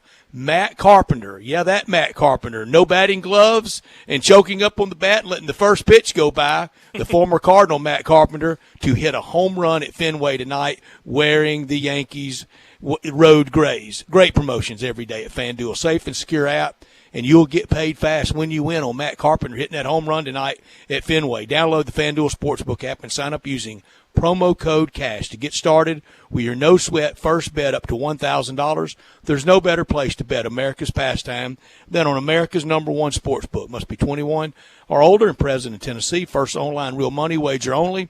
Refund issued as non-withdrawable site credit that expires in 14 days. Restrictions apply. See terms at sportsbook.fanduel.com. Gambling problem? Call the Tennessee Red Line at 1-800-889-9789. We have some Grizzlies and NBA discussion upcoming. We have to get to KD. What were the updates there? Kyrie, the updates there. James Harden, what's going on with him? And, of course, everyone, the top story of the day. I know everybody's excited about it. John Conchar gets his extension from the Grizzlies. We'll be right back on Sports 56, 98.5. Broadcasting from the Family Leisure Studio, we are Sports 56 and 98.5 FM. I often say they've set the bar for the way car business should be done at Homer Skelton Hyundai. You know how close that is. It's right there at Highway 78, Lamar Avenue, and Craft Road, the very first exit in Mississippi. I say it because they always come up with new innovations. And right now, when we've had all these shortages on new cars, Homer Skelton Hyundai is always going to come through for you. You won't pay more than the sticker price for a new car at Homer Skelton Hyundai. That's Chris True's pledge. You'll never pay more than sticker price. Those other guys, they could charge you a whole lot more for that new car because they know there's a shortage. That never happens at Homer Skelton Hyundai. That's part of the philosophy and the team that's been together for about 15 years now. You want the best of service? You want the best of products? It's the combination and the trust you'll always get from the best guys around. Homer Skelton Hyundai and Genesis of Olive Branch. Texting enrolls you into recurring automated marketing text messages. Consent not required to purchase. Message and data rates may apply. Okay, guys over 40, this next one is for you, so listen up. We're talking about testosterone, specifically how our testosterone levels decline as we get older. Once you pass 40, your body just has less free testosterone. So what does this mean? Well, it can mean it's harder to stay in shape and that you can have less energy and drive. Not what we want, right? Fear not, because there's Nugenix Total T, the #1 selling testosterone booster brand at GNC, and guys all over are raving about it. Like Shane D, who said, I had no drive and was tinked out at the end of the day. After 3 months of taking Nugenix, my energy level is through the roof. I work out like most 19-year-olds. I'm 47. Guys, you can get a complimentary bottle of Nugenix Total T just by texting STAPLE to 321-321. It's the #1 selling free testosterone booster brand at GNC. Text now and they'll include a bottle of Nugenix Thermo, their most powerful fat incinerator ever, to help get you back into shape fast, absolutely free. Text STAPLE to 321-321. That's STAPLE to 321-321. These products are not intended to diagnose, treat, cure, or prevent any disease or illness. Brian Elder's Roofing Solutions. If you have damage to your home and have your insurance carrier involved, you need a great contractor. You also need a team that has seen claims of all shapes and sizes, residential or commercial. After our inspection, we'll share our findings and give you our professional opinion. Some people say you get what you pay for. However, our opinion is free. Trust the name you can depend on, like the tens of thousands of families Brian and I have served over the past 20 years here in the Mid-South. Brian Elder Roofing. We'll measure your roof from outer space and share our team's experience for your property and claim. Repaired roofs, replacement roofs, big roofs, tiny roofs, insurance roofs, flat roofs, TPO roofs, asphalt roofs, tile roofs, slate roofs, metal roofs. If your roof needs some love, call me. 901-867-0303 for Brian Elder Roofing and Contracting. Call 867-0303. Brian Elder's Roofing Solutions.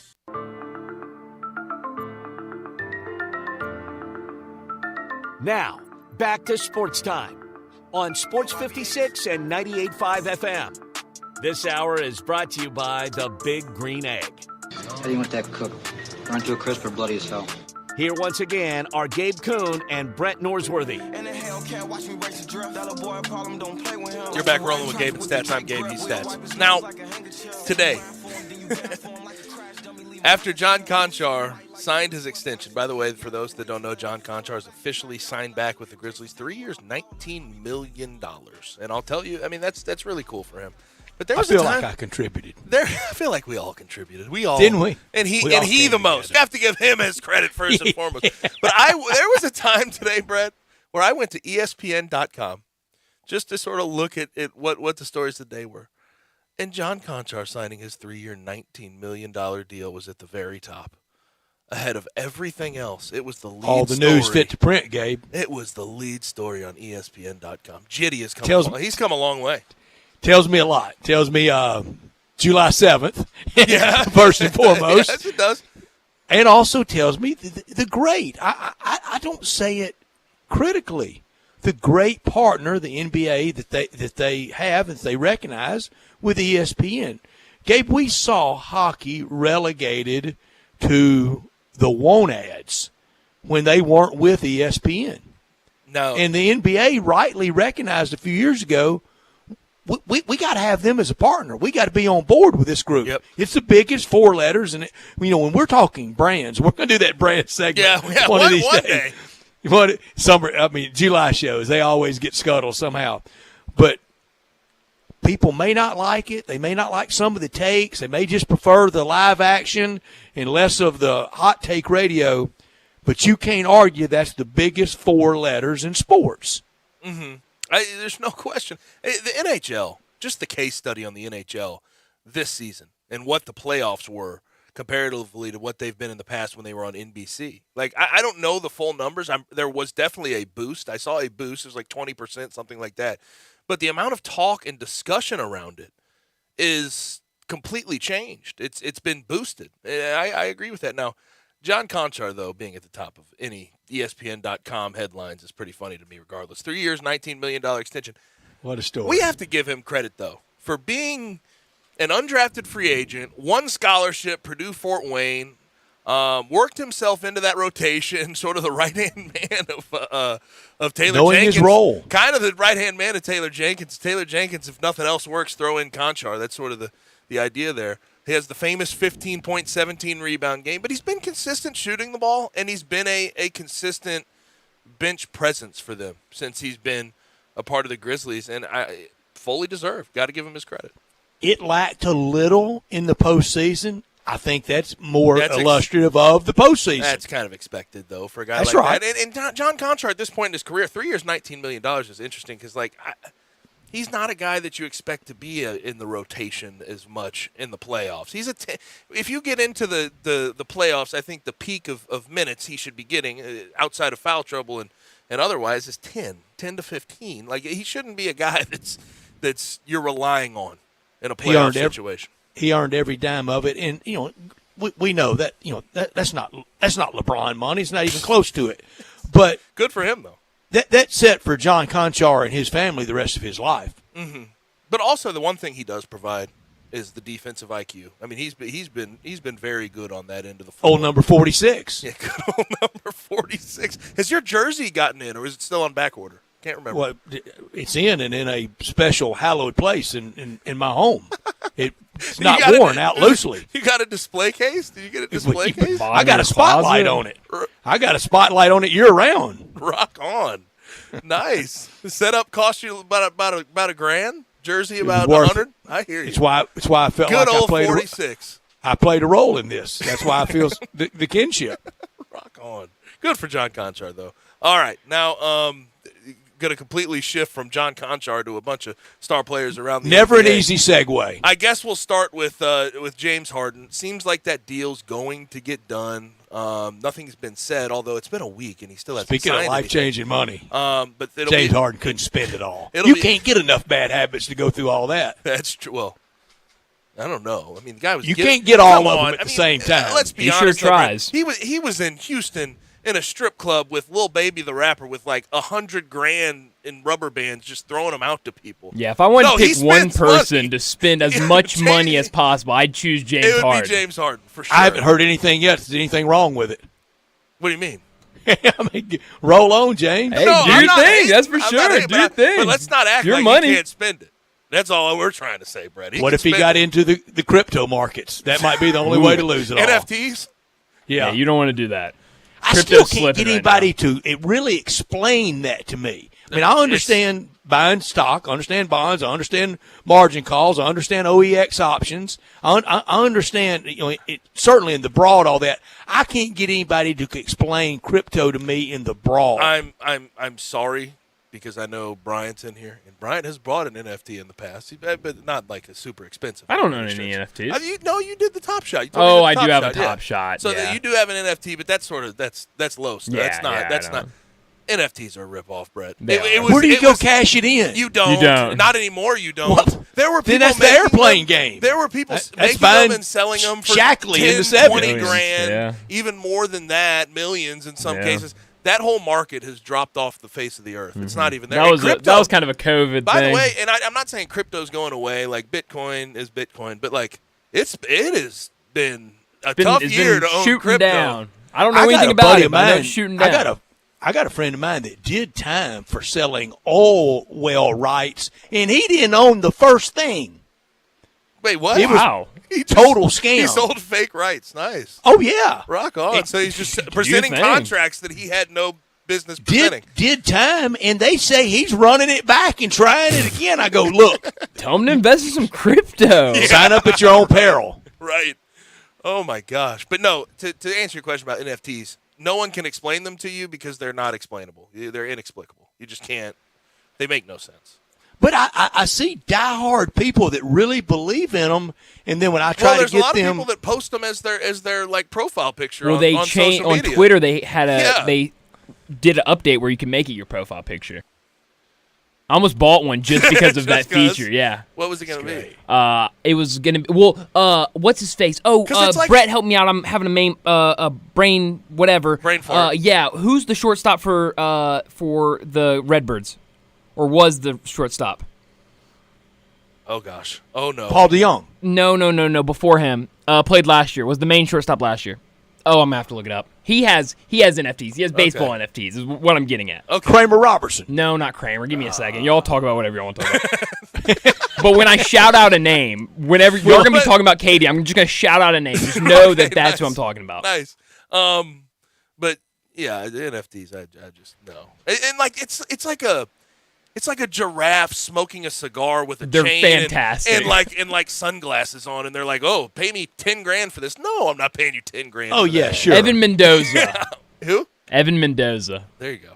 We didn't get that far. You figured it out. No, yeah, I knew it was gonna be quick. All right, no. So back to James Harden. He could buy a lot of NFTs with his contract he's about to get. But are the Philadelphia 76ers going to be able to buy a championship?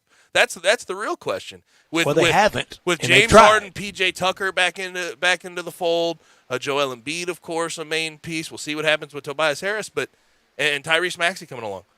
Gabe, that team in the East, do you believe in that team in the East and ultimately getting past winning an NBA Finals? No, because I've seen it, and I've seen the coach, and I don't mean it as harsh as it's going to sound, but come late April, early May, there's going to be that raspy voice, disenchanted, disillusioned, just almost at his wit's end Doc. And it always ends up like that. You know what it always ends up like, too? Joel Embiid having nicks and bruises with how physical he is.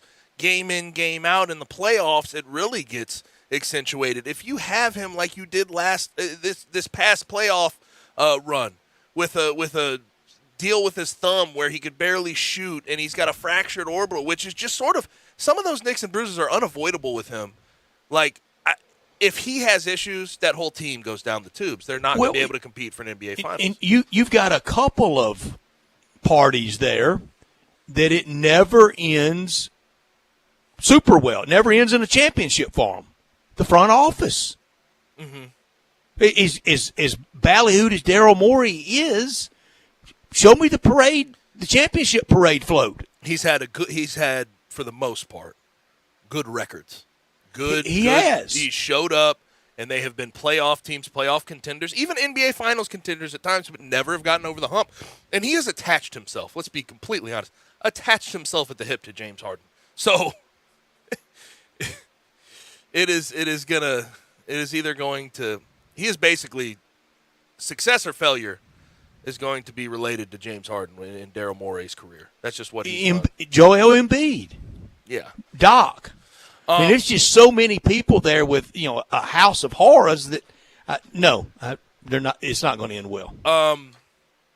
Also, Kevin Durant. I know we just talked to Keith about this. The Suns are still the favorite to land him, which is interesting to me. We'll see. There was the Warriors over the weekend, though. This past weekend, they were talking about the Warriors potentially being a reunited. That's ridiculous to me. But Brian Windhorst said that the Nets are prioritizing players over picks, and they want stars, all-stars, bunch of high-level players, and a bunch of picks. Who can provide that to you, Brett? Like the Suns in that package they're talking about, DeAndre Ayton, Mikal Bridges, Cameron Johnson, and then throwing a bunch of picks in there. Is that at this point, a week in, I'm sure that's been thrown at them. Like, does that actually get it over the hump? Is that something the Nets would actually bite on? Because it doesn't seem like at this point in the game that would be on the table if it hasn't gone through this full week. Like it just.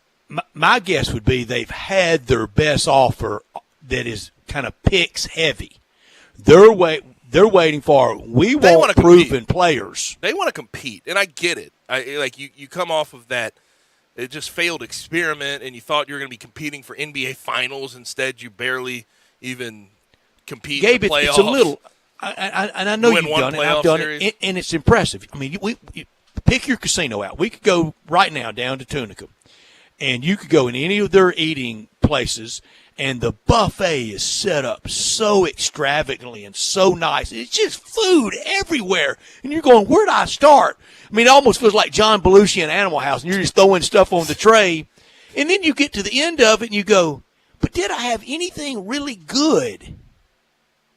Are you talking about? Are you trying to relate this to sort of the trade market right now? That's the picks. The picks is right, a bunch yes. of food on the tray. Yes. But is it anything there that's really good? Yes. That's a good point.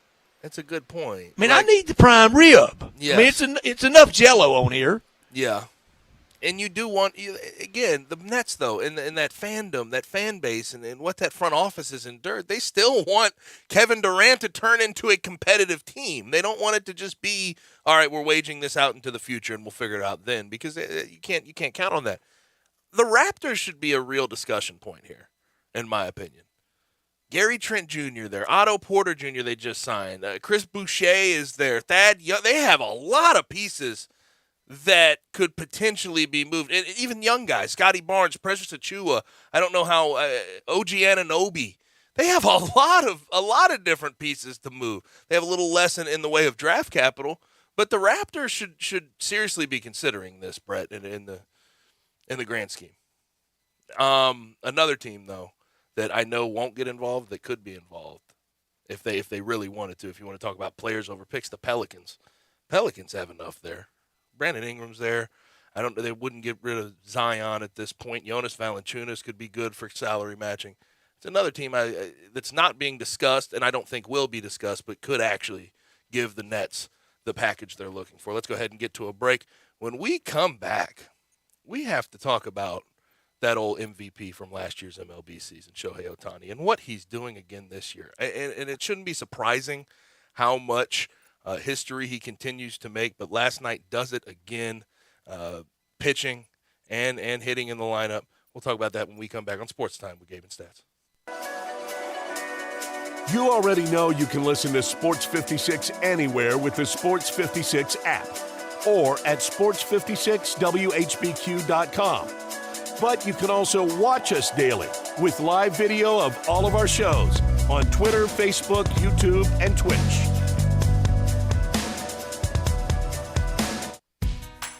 I'm with the expert. Yeah, that's right, expert. Kyle Storms here with Big Green Egg. Kyle, what can you cook on a Big Green Egg? Almost anything. You can smoke, bake, roast, sear, and grill. Some of the best barbecue, desserts, and pizzas I've ever eaten have been cooked on a Big Green Egg. I have to be honest. The last grill I had fell apart on me. I had to throw it away. What kind of warranty comes with a Big Green Egg? This will truly be the last grill you have to buy. Big Green Egg has had a lifetime warranty on all ceramic parts of the egg since 1995. I talk to customers all the time that have had their eggs for 10, 20, 30-plus years. You can't say that about most grills. How long has the Big Green Egg been around? Big Green Egg was founded in 1974 by naval engineer Ed Fisher and has never changed ownership. Ed found out that no matter what you throw on an egg, it just comes out better. And now more and more people find out every year. For the latest from the world of golf, tune in every Saturday morning from 9 to 11 for the Golf Shop Radio Show. Hosts Mark Greenhelge and Matt Blanchard talk golf from tee to green and everything in between. If you like golf, you're going to love Golf Shop Radio. Before you tee up, drop on in. Welcome to the Golf Shop here on Sports 56. Real sports talk.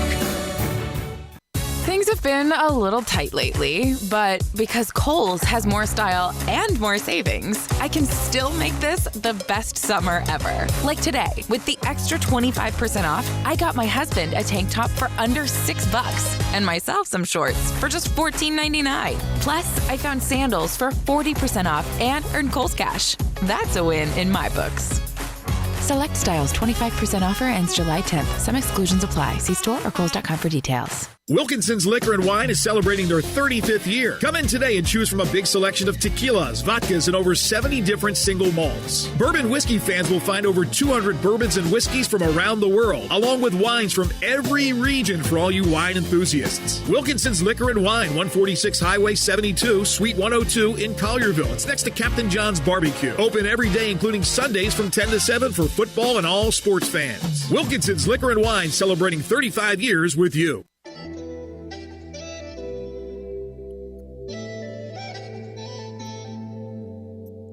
Now, back to Sports Time on Sports 56 and 98.5 FM. This hour is brought to you by the Big Green Egg. I think this is the best chicken I ever had. Here once again are Gabe Kuhn and Brett Norsworthy.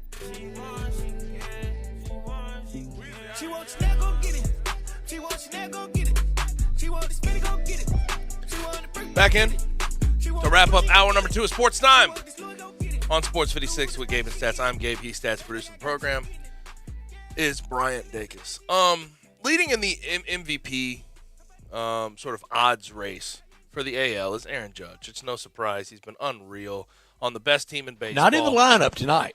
Okay, but unreal on the best team in baseball. Leads the league in home runs. Has been ridiculous. I was looking for him to swat one out at Fenway, but not in the lineup. But Shohei Ohtani, what he's doing yet again this year is so just, true. It's not, and like we can't give it to him. It's not real. You can't give him the MVP every single year. I understand that, but when you look at what he has put together, it's undeniable. 18 home runs again this year, 260 batting average, 53 runs batted in. I think his pitching stats are somewhere around 2.5 ERA. He's 8-4 on the Angels, who have a losing record. And then last night, playing against the Marlins, the Angels they end up winning 5-2. But he pitched versus them, and he also hit and knocked in 2 runs, had 1 hit. But he became the first player, and I could say ever, because I mean it's been since 1920. First player since 1920 with 2 RBIs, 10 Ks, and a stolen base in the same game. There's nothing on a baseball field, a baseball diamond, that he does bad. And he plays hard, head down, playing hard, running out everything. Here we go, Gabe, playing the right way. he does. And he doesn't have a flat. And Harold Reynolds on MLB Network is making a great case. All-Star game in Hollywood, in Tinseltown, at Chavez Ravine, at Dodger Stadium, right? So the American League will bat in the top of the first. Mm-hmm. Shohei Ohtani should be the pitcher for the American League. Yes. I don't know where his turn in the rotation will be, but if it lines up right, he should be the American League pitcher. He will bat first in the game in the top of the first, and never mind everybody else's numbers, meritorious service, and to drive eyeballs to that game, Clayton Kershaw should pitch to him and start for the National League. Kershaw versus Ohtani. Ohtani leading off the game. Baseball, there's your big TV audience in the middle of the summer. Yeah. I mean, how much? I mean, that exact matchup you think is going to just drive numbers to get eyes to the beginning of that game? I don't think it can hurt. And it can't hurt. They're in the land of show business. Why not try it? I get you. Heck, run Trout out there as the second batter. I get it. Do what you can to Aaron Judge third. There's you good TV. But Shohei, just as a entertainer in the MLB, unreal. And his scoreless, his zero earned run, streak is now up to 4 games when he is pitching. It's ridiculous. It's not even fair in a lot of ways. But still, that Angels team stinks. That Angels team is not good. And they hid Shohei from Sandy, just to put that out there. Okay, what do you mean by that? He was... Wait, hold up real quick. Before we actually get into what you're about to say, is this another conspiracy theory? Yeah, this is one. I'll have to give a lot of credit to Jay for it. What we're going to have to do, we have to get a sounder and we have to get a tinfoil hat for you. X-Files music. Play the X-Files music. Something. Next time I'll have it prepared. Twilight Zone music. That's what we but need. this I have to give Jay all the credit for this. He did all the research for this. Rod Serling, now on Sports Time. But he was projected to pitch against Sandy. They'd been promoting it all week for about a week and a half, and then either the day or the day before, they switched it. It was Noah Syndergaard taking on Sandy, and Jay's conspiracy theory is that they were hiding him from Sandy to protect his record, and then it gets all into the, well, what do the other pitchers think? As creatures of habit that pitchers are, where they're in their, they have their rituals and how they go about their weeks and stuff. How do the other pitchers want that? And he kind of looked back, and it turns out this year, Ohtani hasn't been on a set, like you're going to throw every 6 days or something like that. Yeah. They just kind of throw him out there every, so whenever. He's getting enough starts. He has like 15 starts this year. But it's interesting to see how they're using Shohei. And we talked about it this morning on Woolo's show. I think it has a lot to do with him being a hitter and a pitcher and fatigue and stuff. But it is interesting. Now, they had enough rest where Noah Syndergaard could go out there, and he had like 6 days rest. But it is interesting that they were hiding him against the best pitcher in baseball right now, Sandy Alcantara. As much as I just want to take the excuse of he's hitting as well. It's more fun to believe that, isn't it? No, it's fantastic. It's more fun. Now, we do need to get a sounder. We need to get this all set up for you. I'll have something prepared. If you're going to drop time. your conspiracy theories. I mean, you said Wilt Chamberlain wasn't real. Yeah. You said Wilt Chamberlain. Yeah, he's not. He never existed. It was a fib to get people interested in the NBA. Brett, we need the sounder for him. I'm not crazy, am I? We need the sounder for him if he's going to be bringing who these bought up. me off in the conspiracy? I know Wilt Chamberlain was a living, breathing person. I saw him coach the San Diego Conquistadors at the Roundhouse But you know what, in the mid-'70s in the ABA. The conspiracists would say that's exactly what you want us to believe. Exactly. He might have coached. He never played. He might have played, never scored 100. Gabe, you informed me, and I was shocked to find out. But you told me that on Twitter how much Jerry Rice gets knocked around and questioned. I discovered it about Jack Nicklaus, stunned, and now here's another one. The legend of Magic Johnson gets knocked around. When did this happen? Usually Magic's the one, he's a little impervious to it. Oh, I see it out there. Wait, interesting. Do you have any express example? Of kind of he's no big deal. I'm going, yeah. I know he's a big deal. I saw it. Yeah. I don't understand. I mean, I get it from the point of view of old school versus new school. You get to new school, it's a different game. It's harder. There's better competition, and maybe those guys comes up in people that are defending Steph Curry, yeah. And they do it to. And like I said about the whole Bear Nick Saban discussion, I'll have it. I'm not running either one of them down. Yeah, well, that's what we do, isn't that what we do though? In these freaking discussions, I hate it. NBA does it a lot. Also, I saw this today because I thought it was hilarious to see. So Chris Sale is about to make his return to the Red Sox. What a nutcase. Did you see him, man? He ruined a flat screen TV at the AAA ballpark. What's his deal? And he went 3 2/3. I think he walked in a run and then decided to just take it out on a flat screen. Did you see how Max Scherzer treated everybody at his rehab stint? Fantastic. Yeah. Made it rain with lobster and Kobe beef and flat screens. I was going to say, everybody. Did he get them like gifts? iPod or earpods? Yeah, AirPods when everyone walked in. Shout out. Chris Sale, not the same That's thing. That's what you should do, too. Yeah, really. And then Chris Sale Don't buy new carpet. Give them something. Give everybody $1,000. This is where I was going with this. Chris Sale had the audacity, too, after, when he was asked about this. He said, that's their problem for videoing me. If you want me to act like a normal person, treat me like a normal person. This isn't a normal atmosphere. Scram. You're a professional baseball player. Give me a break. That is ridiculous. If I see Chris Sale breaking a TV, I am recording 100 times out of 100. Come on, Chris. You know better than that. That doesn't work. This second hour has been brought to you by the Big Green Egg. And the Big Green Egg, best ability is your availability. We talk about that with grilling and in sports. But it's the last grill you'll ever have to buy. 20, 30-plus years. This is as long as people have had their eggs, and it just keeps going. It's always available 24/7, 365, and that's twofold. Highest quality ceramic allows for good heat retention, and it doesn't rust. You get those gas grills, water gets on them, they tend to rust. Also, it has a warranty. They've had that warranty since 1995. you have a problem with any part of a Big Green Egg, it breaks, it falls, there's scrapes on it. Guess what? You send it in to them. They send you one back free of charge.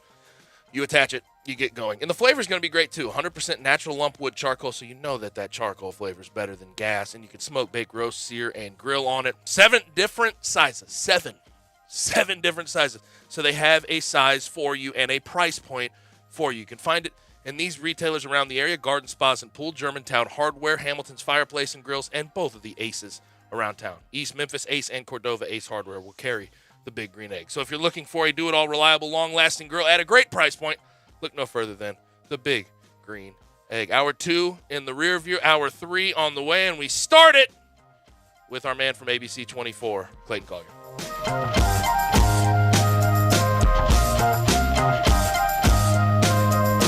It's been said that the world always looks brighter from behind a smile. So why not let my friend, Dr. Meli Sadeghi, and his friendly staff at the Smile Center Memphis help brighten up your world. The Smile Center is a local family dentistry located in Germantown, specializing in cosmetic crown veneers, teeth whitening, and Invisalign clear braces, all with free consultation and second opinions. New patients are welcome, and if you don't have dental insurance, don't frown. They have an in-office plan to fit your specific needs. Same-day emergency service available as well. Give Medi a call, 309-1333, or visit their website at smilecentermemphis.com. How do you grow your business without spending more on credit card fees? Call Blake Jones, your local Mid-South Advanced Merchant Services representative. He works with your business to help it grow instantly. Small business owners already have enough cost. Let Blake Jones help you lower your credit card processing cost risk-free. Absolutely no cost to you, the small business owner. Call 662-408-9324. That's 662-408-9324. Call Blake Jones today and start saving money tomorrow. My friend and I are taking a trip to Mexico this year, but neither of us speak Spanish. So we downloaded Babbel and started learning Spanish fast. Want to get conversational in another language in as little as 3 weeks? Babbel's quick 10-minute lessons were designed by language experts to be the most efficient and effective way to learn a new language. ¿Cómo te llamas? ¿Cómo te llamas? Babbel, language for life, celebrating 10 million subscriptions sold. Now try Babbel for free at Babbel.com. That's Babbel.com. Belly Acres' motto is City-Fied Farm Fresh. The goal is simple: provide a fun, unique farm-to-table experience for the whole family. 2 great locations: Regalia at 6130 Poplar and in Overton Square at 2102 Trimble Place. Overton Square hours Sunday through Thursday 11A to 9P, Friday and Saturday 11A to 10P. Regalia Sunday through Thursday 10:30 a.m. to 9 p.m. and Friday and Saturday 10:30 a.m. to 11 p.m. Signature burgers are made from 100% grass-fed beef. Sandwiches, salads, and the best milkshakes anywhere. The burgers, so good, like the Dare Ya or the Double Dare Ya, and the melt in your mouth. And you have to try the Voodoo Moo Moo. It is the quality brand the Belly Acres team has developed using grass-fed beef with creative homemade toppings in a fun farm setting right here in the city. The goal at Belly Acres, to become even more sustainable as they grow. In Overton Square and in Regalia, the very best quality available in Memphis. Burger, shakes, and smiles at Belly Acres. Do you know one of the best things you can do for your employees or family's health? Provide Arctic Clear bottled water. Arctic Clear bottled water is your locally owned and operated bottled water provider. Arctic Clear is 100% natural spring water with free delivery and setup, dependable service, and no long-term contracts. What an easy choice. Call Jeff Manus today, 901-382-2363, or visit arctic-clear.com. Arctic Clear bottled water. Call now, 382-2363. That's 382-2363. We are Sports 56, WHBQ Memphis, and W253DF Memphis. Flynn Broadcasting Stations. Oh, yeah.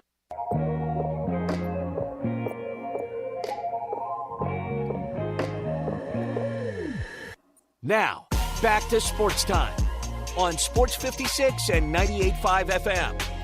This hour is brought to you by DeSoto Auto Sales. Let's talk some numbers here. Here once again are Gabe Kuhn and Brett Norsworthy. I used to feel so devastated. We talk with our good friend Clayton Collier, and when I text him, and as Gabe said earlier, it's going to be on everything. So be ready, Clayton. We're going to throw it all at you this hour of our show, brought to you every day by DeSoto Auto Sales at 5704 Goodman Road. and online at DeSotoAutoSales.com. Very proud to serve DeSoto County and the surrounding area. All the cars thoroughly examined, test-driven, checked out bumper to bumper with an unlimited inventory. Every make, every model on the lot at DeSoto Auto Sales. And if it's not, they'll go find that special certain car just for you. Walk in, you're treated like family by kind, courteous employees, laid-back atmosphere, down-home environment. They care about your time, and they want you to enjoy the ultimate car experience. They know we live in a very busy world where time really matters. That's why you find the car you want, test drive that car, credit approved, paperwork completed, air conditioner on, all in 45 minutes or less at DeSoto Auto Sales at 5704 Goodman Road, 662-890-7184. Come on down to DeSoto County for that town and country experience you've come to know, love, and trust every time at DeSoto Auto Sales. Time to talk everything with our man Clayton Collier from ABC24 at Clayton J. Collier on Twitter. Clayton, what's happening, man? Hey, guys. How are you? Doing well. All right, theory of relativity, go. All right. I have to start, though. We could talk anything under the sun, but I have to start with Kenny Lofton Jr. How about that last night? And also, do we have to, if we see David Roddy get a high screen and roll from Kenneth Lofton Jr., do we have to call it the thick and roll from now on? Because I feel like I need to trademark that. I've seen some really good ones today. I think I saw Pete Edmondson earlier today had a full list that he posted on Twitter that gave me a laugh. Right. Of different nicknames and everything on there. Yeah, I mean, listen, the thing that's funniest to me is just how the Tigers wanted this guy. Yep. And he's ending up in Memphis no matter what, and Memphis fans are loving him. But, I mean, it goes to show you that Penny was recruiting the right guy. He didn't get him, but Memphis still got him. Mm-hmm. Yeah. And Clayton, we're into the summer league. We've all, I think, paid our respects and appreciation to the Grizzlies front office and the year that they just had and the upcoming years I think we all think we will have and enjoy. But this summer has also been one, maybe not the summer of love like some of Penny's summers have been, but it has been better. It's been better to this point in the summer. And I think we're all waiting on IARP, but it's been better this summer than I thought it would be maybe back on the night of the explosion back in January in some of the more down nights of a rough year that didn't end great, but it ended okay. And Penny Hardaway again enjoying a good summer. Yeah, and, you know, it's a showing of progression, too, from Penny, I think, with what he's done this summer. You know, he's gone several seasons without a true starting point guard. He fixed that first thing.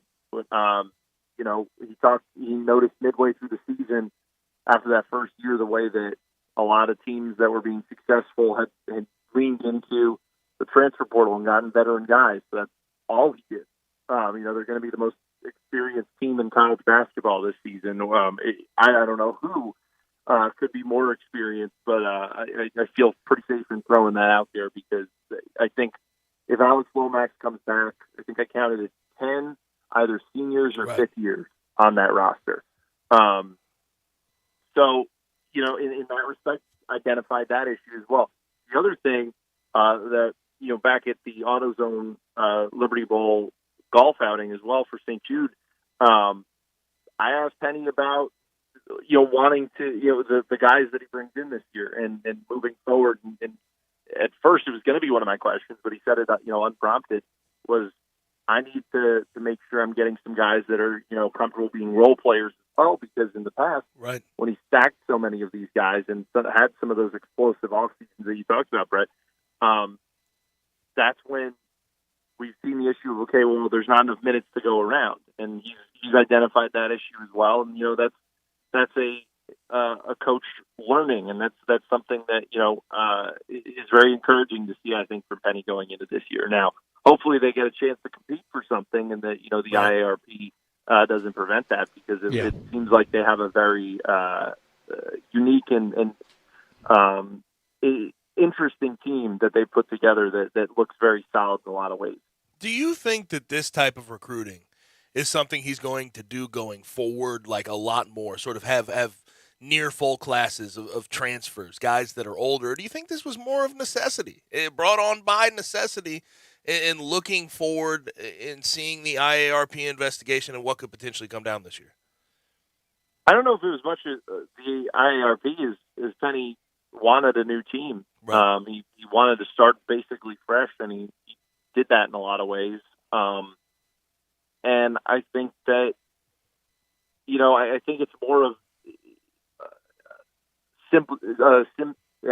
symptomatic of the way that college basketball is now, and just that you have the opportunity. Do you want a guy with 4 years of college experience that may have been a 3-star in high school, or do you want that 4 or 5-star that you have to try to get up to speed, and they're going to kind of get to where they are by the beginning or midway through conference play? And I think that's what we're seeing at the high school level for both football, basketball, all sports, is that the transfer portal has hurt high school recruiting. That's not to say that it doesn't have its benefits. I'm just saying that is a byproduct that you really can't argue with, that there's a lot of opportunities that aren't there now for high school football and basketball, and it goes down the line, baseball as well, all the way down for all sports, men and women. Clayton, I agree, and I don't want to be the guy because maybe my team or the team we're talking about doesn't have them saying, oh, that doesn't matter. But I don't think the rivals list and the 24/7 lists carry as much currency as maybe it did a year ago, for sure 2 years ago, and no question 3 years ago, because you can go rebuild your team, and you can do it with men. You can do it with people that have been around the block. Right, exactly, and that's if for a coach, it's chaotic in that you're trying to piece your roster back together, but you are getting possibly more of a finished product as well. So it's kind of the catch-22, and I think that's why we saw some of the legendary coaches retire over the last couple of years, because it's a different game now. Fortunately for Penny, it's one that he clearly can adjust to. Mm-hmm. You're an AP Top 25 men's basketball voter, so I'm curious how you think about this, and you may think differently than a lot of people that vote. But looking at the Tigers' core this year, Kendrick Davis, DeAndre Williams, Emmanuel Acott, potentially Keontae Kennedy, and I don't know if they're going to be done or what have you. How do you think this team will be viewed from a national perspective? It's always going to have a little bit of notoriety because of who Penny Hardaway is, but do you think that this team, with these players together, will get a little bit of national respect? Last year there was a writer in New Jersey who I have a ton of respect for. He covers, Seton Hall and Rutgers. I knew him back when I was in college. Jerry Carino, he's an AP voter. And I remember he didn't put Memphis in his preseason poll. I think he was one of only 11 who didn't. And his explanation was, I want to see Penny prove it. And by about January, he looked pretty smart in that respect. Because, to that point, they hadn't entirely. They'd gone through some bad stretches. They had some injuries, obviously, at the conference play. So I wouldn't be surprised if overall you see a little bit more of that, because, back-to-back years, I believe they were in, or 2 of the last 3, they were in, a preseason top 25 ranking, and then, that went away. So, and no more number one recruiting classes. No more. I mean, that's not what this is this year. If anything, I think that the being a tournament team mixed with bringing back a lot of veteran guys, I think they'll at least, I think, get some votes. Whether they not end up in the top 25, that I don't know as much. So at least in the preseason. But hey, those first few polls, they're not based on a whole lot until you really start to get into some of those premier matchups and you get into conference play.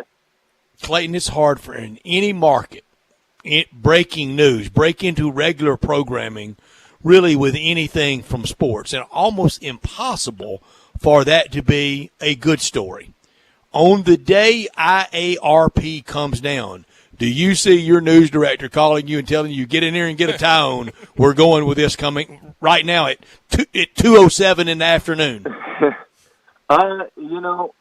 I'm not entirely sure. That's a good question. I know that, every step of the way along that, we kind of just had our conversation. I've been here since before the James Wiseman situation when he's back at East, and it seems like we're kind of reaching the final stages of that. If you're going off of the last timeline with NC State, it was about, I think, 4 months between final hearing and getting the gavel finally coming down. So that would put us sometime in September. So waiting to see. I guess it's entirely possible. It depends on maybe what happens. Do you get a slap on the wrist? Do you get a year? Do they throw the book at you? I guess it really depends. Mm-hmm. Our guest, Clayton Collier, at Clayton J. Collier on Twitter from ABC24. The one thing I have sort of wondered about is sort of everyone's opinion around the city. And I think a lot of people are very negative on the realignment front when it comes to the University of Memphis. How should, in your opinion, and obviously full opinion at this moment because we don't have full answers about what this will be when the dust clears, how should the University of Memphis feel about realignment with the recent news of USC, UCLA moving on to the Big Ten? Yeah, I was actually just talking about this before I called in here. I think that if there's a scenario that plays out right now, because obviously, the Big Ten, the SEC, the Big 12, the conference realignment, I don't think stops here anytime soon. But in terms of the moves being talked about right now, the reports of the Big 12 is possibly looking at kind of gutting the Pac-12 right now, and Arizona State, Colorado, Arizona, Utah. If those four go into the Big 12, the other talk has been that the other two that would follow them would be Oregon and Washington. So 6 teams coming over from the Pac-12 from the Pac-12 to the Big 12. Yeah. If the Big 12 is looking at going up to 18, if I'm Memphis, I'm saying I hope that UW and Oregon goes elsewhere. Maybe that's the SEC, maybe that's the Big 10. And then you have 2 teams left looking to fill if the Big 12 wants to go to 18. And from there, Boise State and Memphis could slide right in. Mm-hmm. And you said it, Clayton. Whatever the news is, there's not an end date to realignment. Yeah. It's always realigning. And now this generation of realignment has really come hard and fast. I think back to the summer of 2010, and I think his name is Chip Brown at orangebloods.com at a Texas fan site, and he reported everything that's happening now was going to happen that summer, and nothing happened. And, he had, the perfunctory egg on his face. I say he was right. He was just ahead of his time. Yeah, I mean, listen, I think it's also moving into overdrive now with the idea of kind of that the super conferences really kind of more entering the forefront of a picture rather than, an abstract idea. So it's going to be a slow moving process until it's not. I mean, we've now seen, the first domino has been kind of moved from the Pac-12. I just find it so interesting how the Big 12 was on the rope and the Pac-12 had the opportunity to really poach and take what they wanted from that. And instead, the Big 12 managed to strengthen, turn around, and turn the tables on them. That takes, what kind of upset is that, basically? They were down to their final strike, whatever sports analogy you want to throw in there. Like, what a 180 where the Pac-12, got completely caught misreading the room. So the funny thing about all this, though, is I love the summer discussion. We had the same summer discussion last year, and you get the fake reports, the swam report from whoever that was this morning about the ACC teams potentially joining the SEC, which I don't think is a far out possibility. I've said on these airwaves, I think that's a real possibility. Now, the one thing that I'm curious about in this entire thing, the big chip that needs to be pushed to the table, Notre Dame. What do you think? What's your feel on that? What do you think? What do you want? What do you feel? Yeah, I think they're 2 different things. I have no idea. I'm sorry, I don't really even know how to answer. I just have no idea. So I could ramble and tell you for 30 seconds that I know what I'm talking about. Who knows? Mm-hmm. Geographically, I feel like it makes sense for the Big Ten, but geography's out the window at this point. So who knows? Yeah, I hear you. I'm going to throw deep, Clayton, and if I'm right, I'll look great. If I'm not, it'll look like swim from this morning. I'm going to say they either stay in that loose confederacy that's the ACC, or they come legitimately all the way real south to the SEC. That it won't be the Big Ten. It'll be ACC or SEC. That would be something. Take that, swim. Hey, Clayton, there's no SEC slant coming from Brett, though, right? Oh, no. no, just absolutely. How dare you? How could you say such a thing? Right. This is for both of you, too, and I'm curious about it. I've heard this discussed. If you look at hindsight with the University of Memphis, is there anything they could have done more to really get over the hump and into the group that a lot of people think they'll be left out of? It seemed to be in part the TV market size in Memphis was just kind of outside in that point. So I don't know. They're positioning themselves well. They've been very public about their desire. I don't think there's really. I think the answer is not really. I mean, Laird did a media tour with anybody who would ask on the day that they were basically finding out that they couldn't do it, saying pretty bluntly like, yeah, we tried. We didn't get this time, but we were told, that they'd get a serious look next time around. They're clear about their goal. They're not forming an alliance in one place and doing something else. They've pretty much said that they're looking to strengthen their conference while they're here, but keeping an eye towards future possibilities. Look, they've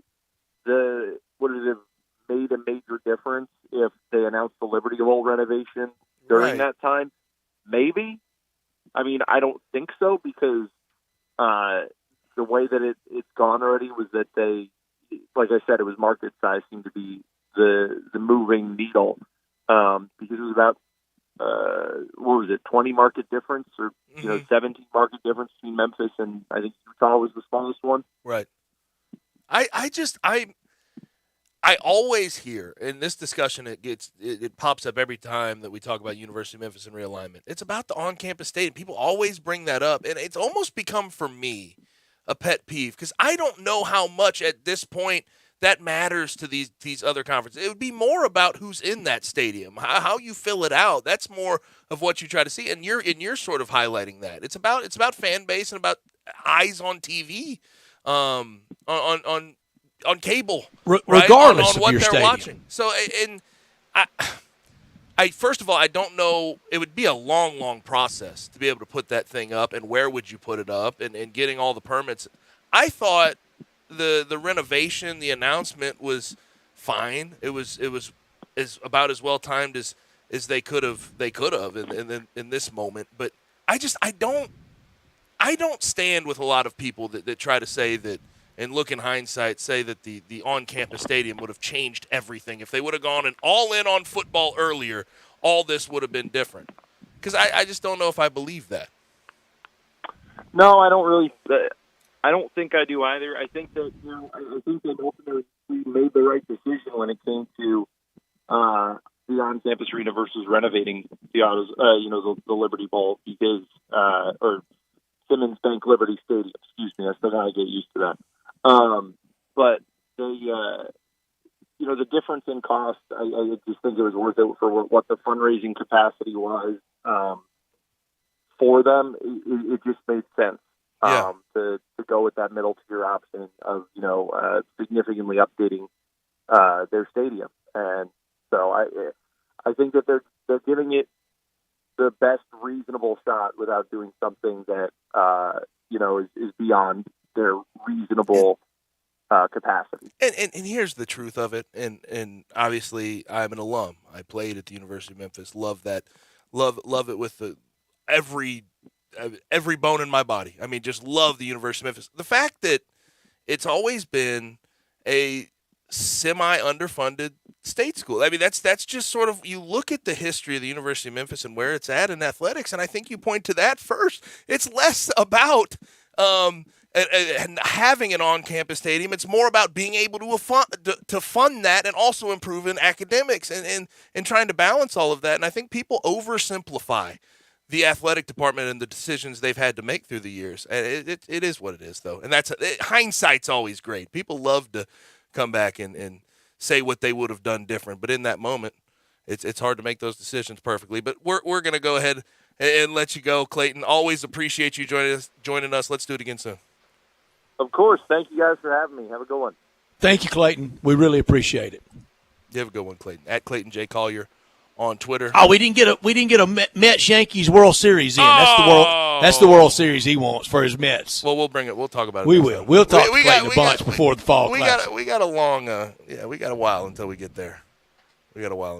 Also, sports anchor on ABC 24 watches work every single night on ABC 24. Before we get to our final break, I want to pose this question, and I just posed it to Clayton, and I think it's very interesting. And I know we have a lot of people out there in our listening audience that are University of Memphis fans from around the area. And the question I want to pose, and we're going to talk about coming up next, 901-360-8255 at the AutoZone listener line, get in the zone, AutoZone, or you can hit us up on our social, Sports56, WHBQ, Twitter, Facebook, YouTube, Twitch. Could the U of M, could the University of Memphis have done anything different to put themselves in a better position to be in a power conference, to make the cut as we move into this next phase of realignment? Again, could the U of M have done anything different over this long haul to be in better position for future realignment? We'll talk about that when we come back on Sports Time with Gabe and Stats. You have opinions? Well, you gotta have an opinion. Of course you do. Everyone does. Hit us up on the AutoZone listener line, 360-8255, 360-8255.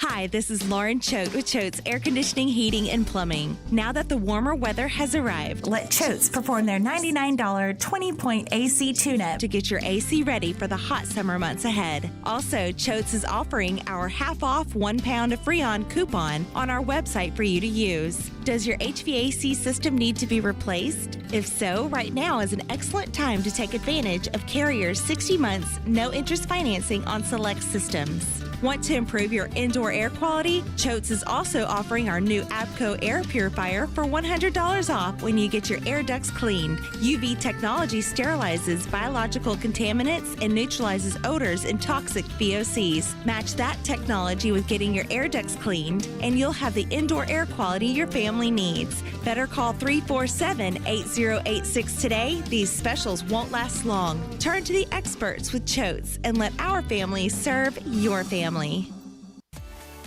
At Jason's Deli, when you're dining in or picking up curbside, you can expect wholesome food and no surprises, just delicious sandwiches, crisp salads, and quick quality meals made with the freshest ingredients and no artificial trans fats, MSG, high fructose corn syrup, or artificial colors and dyes. Around here, a lot of thought goes into what we put into our food and what we take out of it, because you're not just taking a bite, you're getting a taste of who we are. New items are constantly being created to expand our menu for all tastes and special diets with vegan and gluten-free options available. Convenience and on-time delivery you can count on. It's just a click away at jasonsdeli.com, so whether you need to feed 5 people or 5,000, the team at Jason's Deli, they have the credentials and the commitment to keep you satisfied. Freshness is nearby at Jason's Deli with locations at Ridgeway in the Park Place Center, Poplar and Highland, Germantown Road in Cordova, and on Goodman Road in Olive Branch. Jason's Deli. It's wholesome food and no surprises.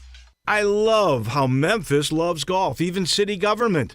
Overton Park is getting redone, Pine Hill is being completely renovated, and Fox Meadows is getting new greens.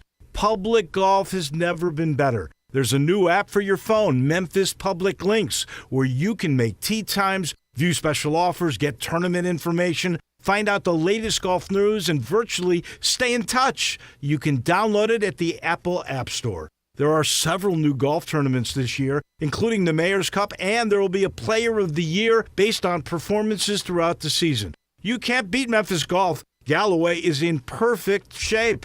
Audubon, right in the heart of the Poplar Corridor, is a true test of golf for any level of player. The city has invested in public golf like never before. So, if you haven't played a city course in a while, try it. I assure you, you're gonna love it. Memphis Public Links.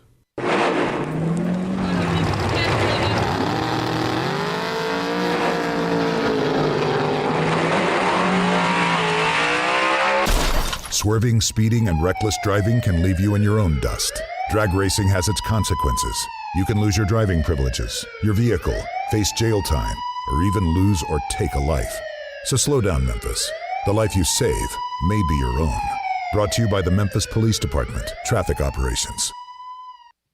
When I was in Iraq, our convoy was hit. It was bad. After I came home, I could still hear booms and see tracer fire. Makes it hard to be a good mom. As America's veterans face challenges, DAV is there. I'm Naomi Mathis, Air Force veteran. With the right support, more veterans can reach victories, great and small. With help from DAV, I was able to begin to heal. DAV provides a lifetime of support to veterans of every generation, helping more than 1 million veterans each year. Today, I'm part of DAV. We're veterans helping veterans to get the benefits they've earned. And I give my veterans my all. But there's more to be done and more victories to be won.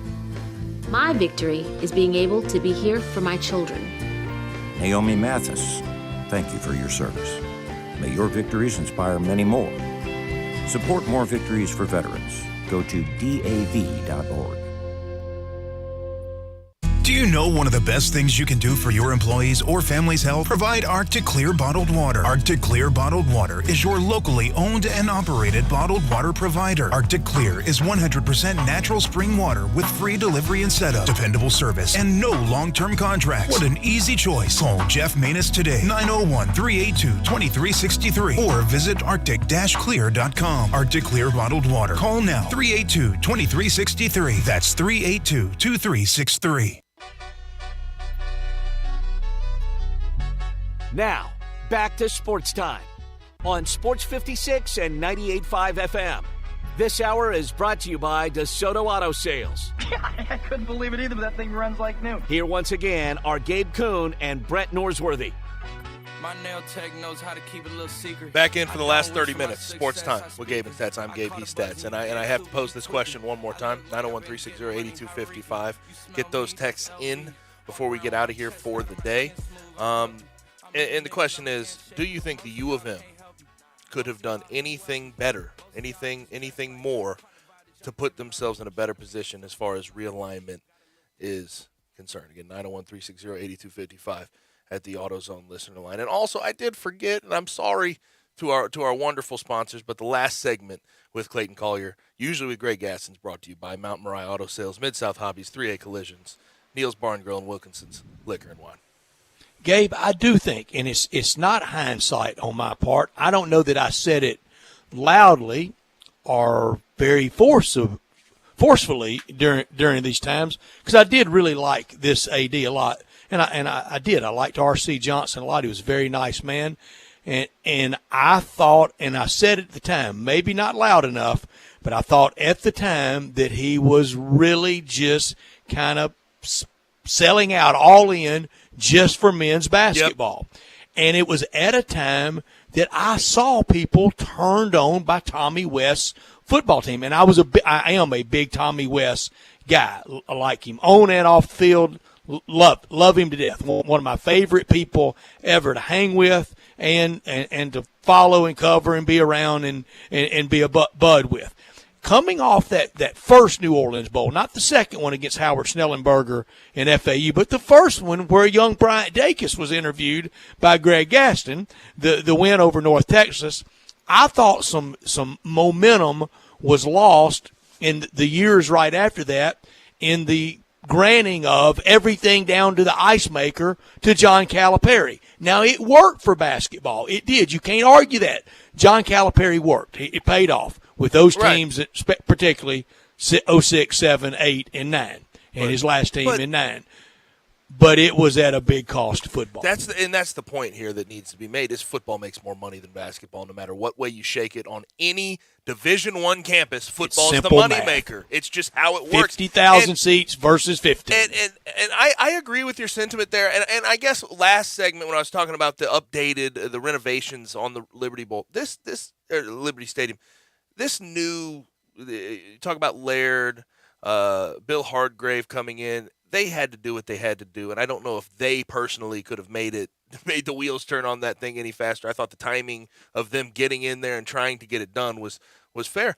But also at that time, if they would have put that money in football, I do think there's something to be said about Liberty Stadium and the way it is right now. I think it's due for renovations. I think everyone agrees with that. And these renovations could have been done in the past if the money had been poured into the football program. But we didn't see the investment until I basically got there, until Justin Fuente. And you got good. Yes, and that's how it worked. And you reap the rewards. You see how full that Liberty Stadium could be. You see what it is. But I have become a little incensed and annoyed with the amount of people that say, oh, well, that on-campus stadium would make a huge difference. That on-campus stadium's just that's what they needed all these years. I think it's the rubbing the magic lamp and getting the three wishes out of it. But also, just on face value, Brett, Liberty Bowl is 2 miles away from campus. Two. Gabe, closer for some, not all, but closer to some parts of campus that on-campus stadiums are to the furthest reaches of those campuses. I'll give you examples. Baylor is 2. Pitt is 3. They play at Heinz Field. They don't even have their own stadium, which, by the way, University of Memphis, Liberty Bowl is their own stadium. That's what it's used for, right? It's the Tiger Stadium. North Carolina State, 3 miles off. Washington's Husky Stadium's 4 miles off campus. What's Ohio State? Do you have that close? I don't have that on me. It's very close. I know it's on campus, but you could get to some further reaches of it that you would have a heck of a walk. And I have yet to everything's not right in the middle of – everything's not by the administration building. And think about these names, too. I'm going to bring up 2 that will that people completely ignore that are – just massive football programs, massive programs. UCLA plays in the Rose Bowl. I understand it's the Rose Bowl. Historical. Awesome. Let me guess mileage. How much? 17 miles? 17 miles off UCLA's campus. Miami of Florida, 17 miles. You got to want to get to Pasadena. Miami of Florida, 17 miles off campus. Now UCLA's not drawing either. Let's be honest about that. I'm not saying they aren't, but that is 17 miles. And Miami doesn't have their own stadium either. They play in Hard Rock. They share it with the Dolphins. So this whole argument of on-campus stadium would have been the big difference in the world. The Liberty Bowl, Liberty Stadium has enough. It is a great structure. Renovations were fine in the grand scheme, but they could have done it ahead of time. And I think that's my big thing. Investing in football. Here is hindsight. Let's say R.C. Johnson recognizes, okay, maybe I'm going too all in on men's basketball. Let's give a little something. It wasn't just R.C. It was also his boss, Shirley Raines. Let's go. Let's do a little more for football than we're doing. And the process that started with Justin Fuente's hiring in 2012. Whether it was the end of Tommy West or a new person, not Larry Porter, we know that. But let's say that just starts 2 years earlier. 2 years. I'm not saying 7 or 8 or 9. Just 2 years earlier. Look at the head start you would have had. Yep. Now, we have opened the phone lines, the listener line, 901-360-8255. If you want to text, if you want to call in, text in, what you think. The question is, could the Tigers have done more to place themselves better for realignment? We do have a call waiting right now. It is from Daniel. Daniel, how are you? Daniel, you Hello. there? Hey, Daniel. Yes, we got you. All right. So I'm listening to you on my way home, and I'll make it real brief. So we did get into the Big East under RC. That's when Tom Bowen came in. Things were looking really good. Big East fell apart. As far as with Tom Bowen at the university, we were moving in the right direction. When the Big 12 started to move, Tom had us going that way.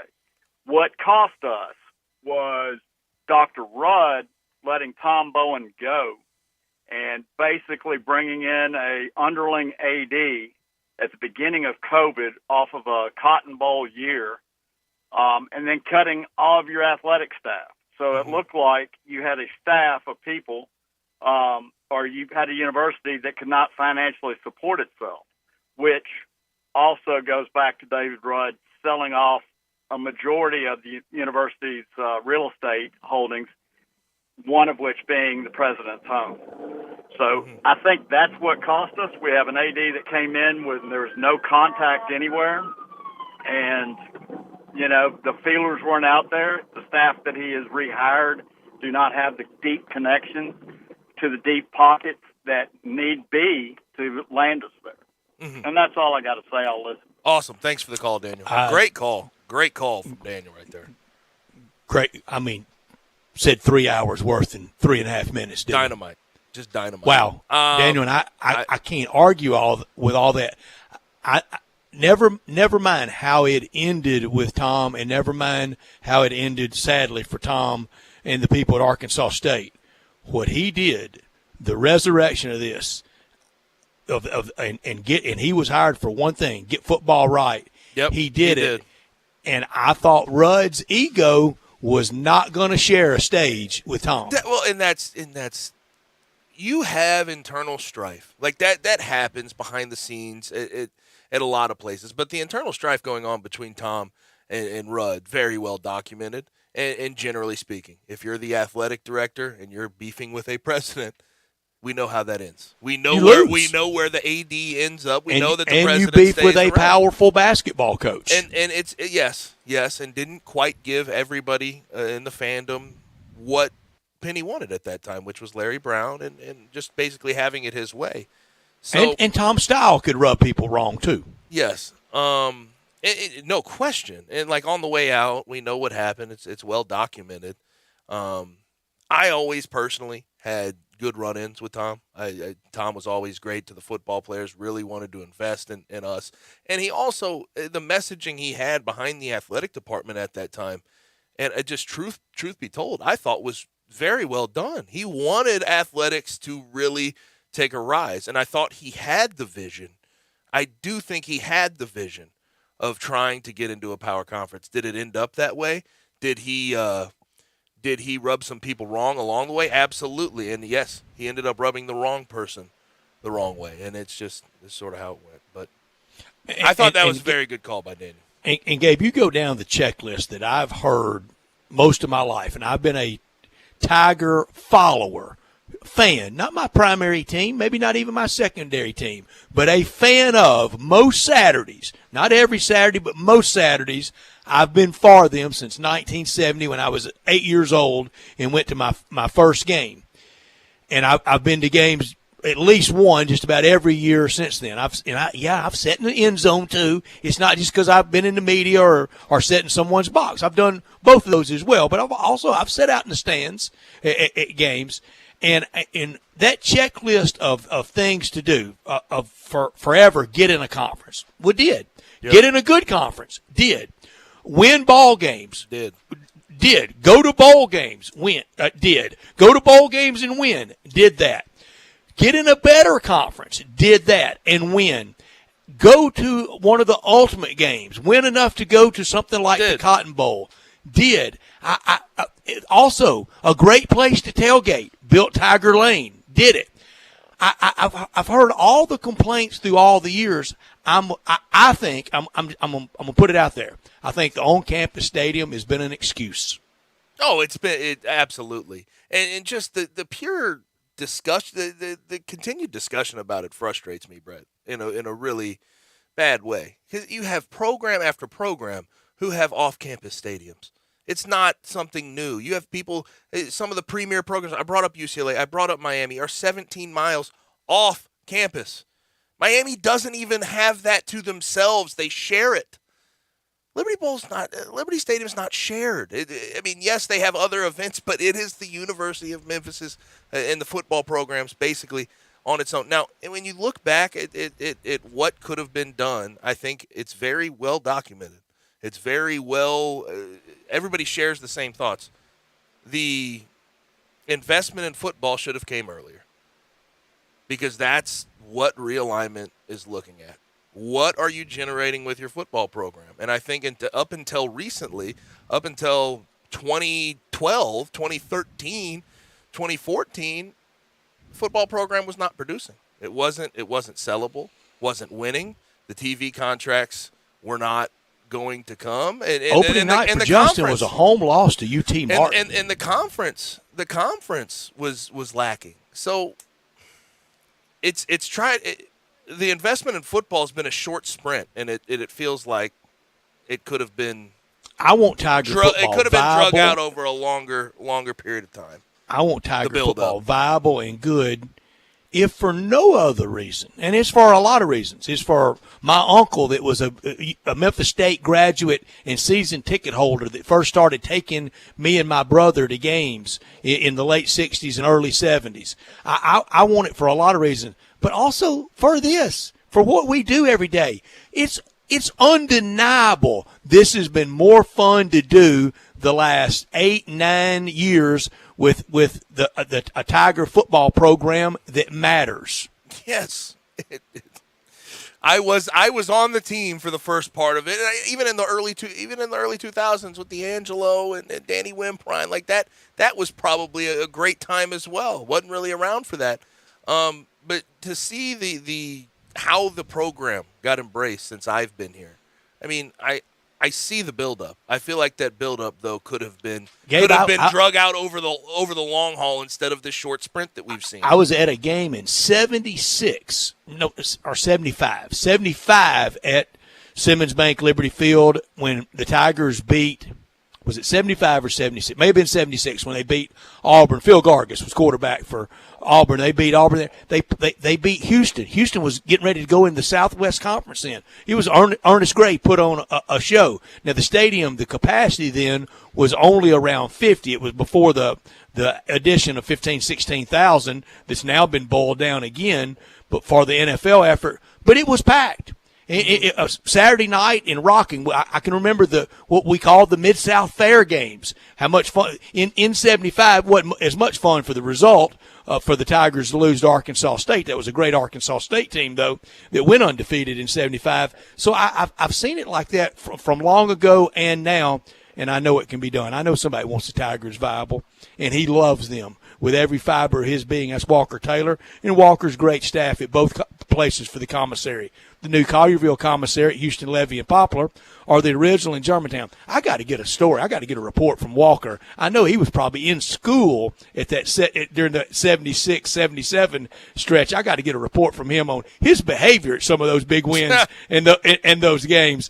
And now, if you want to tailgate on Tiger Lane coming up this season, the place to start is at the commissary, 901-754-5540. Or online at commissarybbq.com in Collierville and Germantown. It's too hot to get out on the patio right now, but it'll cool down. And come football season, we'll get out there and watch the games on all the big screens. If you're craving an easier way to order, text commissary to 33733. Start that feast with the great appetizers like the cheese plate or the tamales, the barbecue nachos, the smoked chicken wings, and then dig into the ribs. The shoulder, chopped or pulled on a sandwich, a big sandwich, or you can get it on a plate. All the sides, slaw, deviled eggs, bread as well, and you can order it by the 6-pack or an 8-pack or a 12-pack.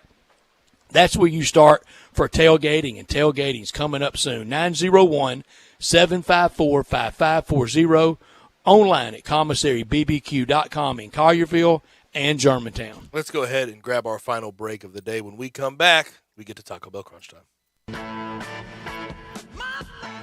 Start your day with Sports 56 Mornings with Greg Gaston and Eli Savoy. Weekday mornings from 7 to 10, right here on Sports 56 and 98.5 FM. I often say they've set the bar for the way car business should be done at Homer Skelton Hyundai. You know how close that is. It's right there at Highway 78, Lamar Avenue, and Craft Road, the very first exit in Mississippi. I say it because they always come up with new innovations. And right now, when we've had all these shortages on new cars, Homer Skelton Hyundai is always going to come through for you. You won't pay more than the sticker price for a new car at Homer Skelton Hyundai. That's Chris True's pledge. You'll never pay more than sticker price. Those other guys, they could charge you a whole lot more for that new car because they know there's a shortage. That never happens at Homer Skelton Hyundai. That's part of the philosophy and the team that's been together for about 15 years now. You want the best of service? You want the best of products? It's the combination and the trust you'll always get from the best guys around. Homer Skelton Hyundai and Genesis of Olive Branch. Remember the song, The Times They Are A-Changin'? This is Sheldon Rosengarten with Marks Bensdorf Realtors, and that is exactly what has happened in the real estate business. That is why I team up with Kelly Erb, or Hugh Mallory, or Elizabeth Kulo, Melanie Simpson, or Diane Balkin. With one of them as a marketing partner and my old self as a point person, we have taken the changing real estate market and turned it into our benefit and our clients. Today, we talk about escalation and appraisal gap clauses, bidding wars, and which is the best deal for our client. And what you see is not always what you get. Most people call me Shell Dunn because they've heard that when you want the job done, call Shell Dunn. So before you make a move in real estate, remember to talk to 2 to 3 real estate brokers, but make sure I'm one of them. Reach me, Sheldon Rosengarten, Shell Dunn, at memphisrelocate.com or 483-0546. That's 483-0546 or memphisrelocate.com. Things have been a little tight lately, but because Kohl's has more style and more savings, I can still make this the best summer ever. Like today, with the extra 25% off, I got my husband a tank top for under $6 and myself some shorts for just $14.99. Plus, I found sandals for 40% off and earned Kohl's cash. That's a win in my books. Select styles, 25% offer ends July 10th. Some exclusions apply. See store or Kohls.com for details. I'm Gary York. I'm the service director at Lexus of Memphis. Our service department wants to be more than just a place where you get your oil changed. We do glass repair, windshield replacement, recalibration of your camera and sonar systems, even wheel repair, tire replacement, all the things you would expect from a luxury automotive dealer. Please check out our website. You can schedule your appointment, check out our specials, hours of operation, or if you'd like to do it in person, please reach out to one of our associates at 901-271-5199.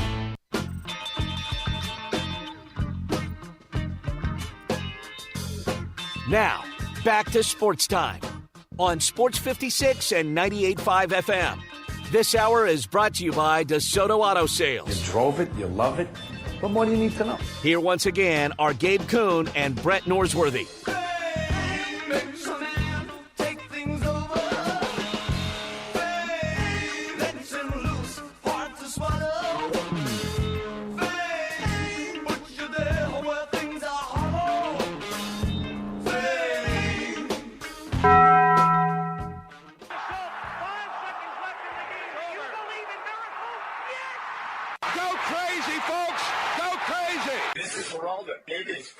You are looking live. In your life have you seen anything like that? Goodbye.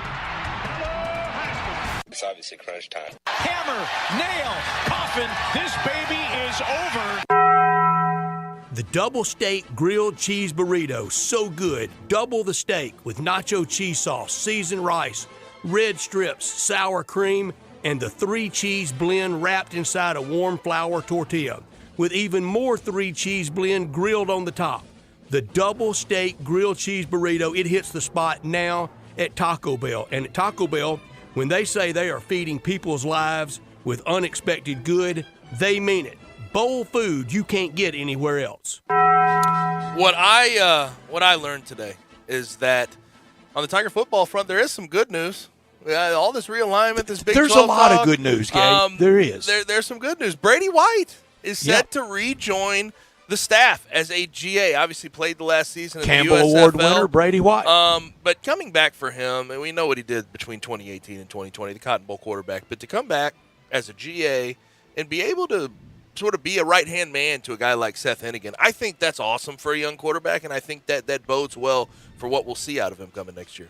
I know it does. There's so much going on that's very favorable for the Tigers, and opening night, Starkville, it's going to be a blast. I learned today the Braves have taken the Cardinals behind the woodshed and laid it on them, just toyed with them in these games in Atlanta. Cardinals had a chance to hire Buck Showalter.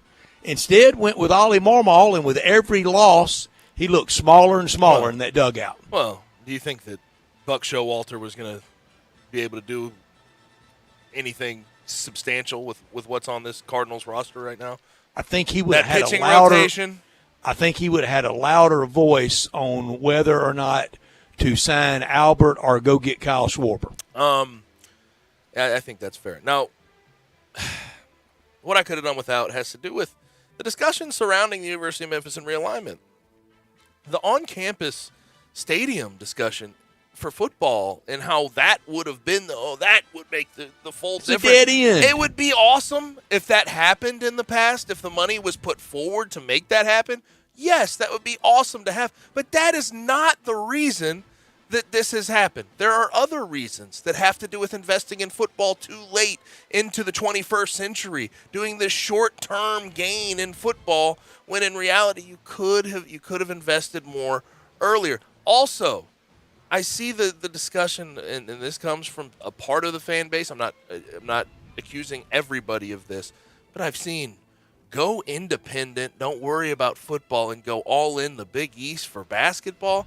Get out of here. That makes no sense financially or otherwise. It puts you in a worse situation as an athletic department. I don't even know how people are putting that thought out there in the World Wide Web, in the world at all.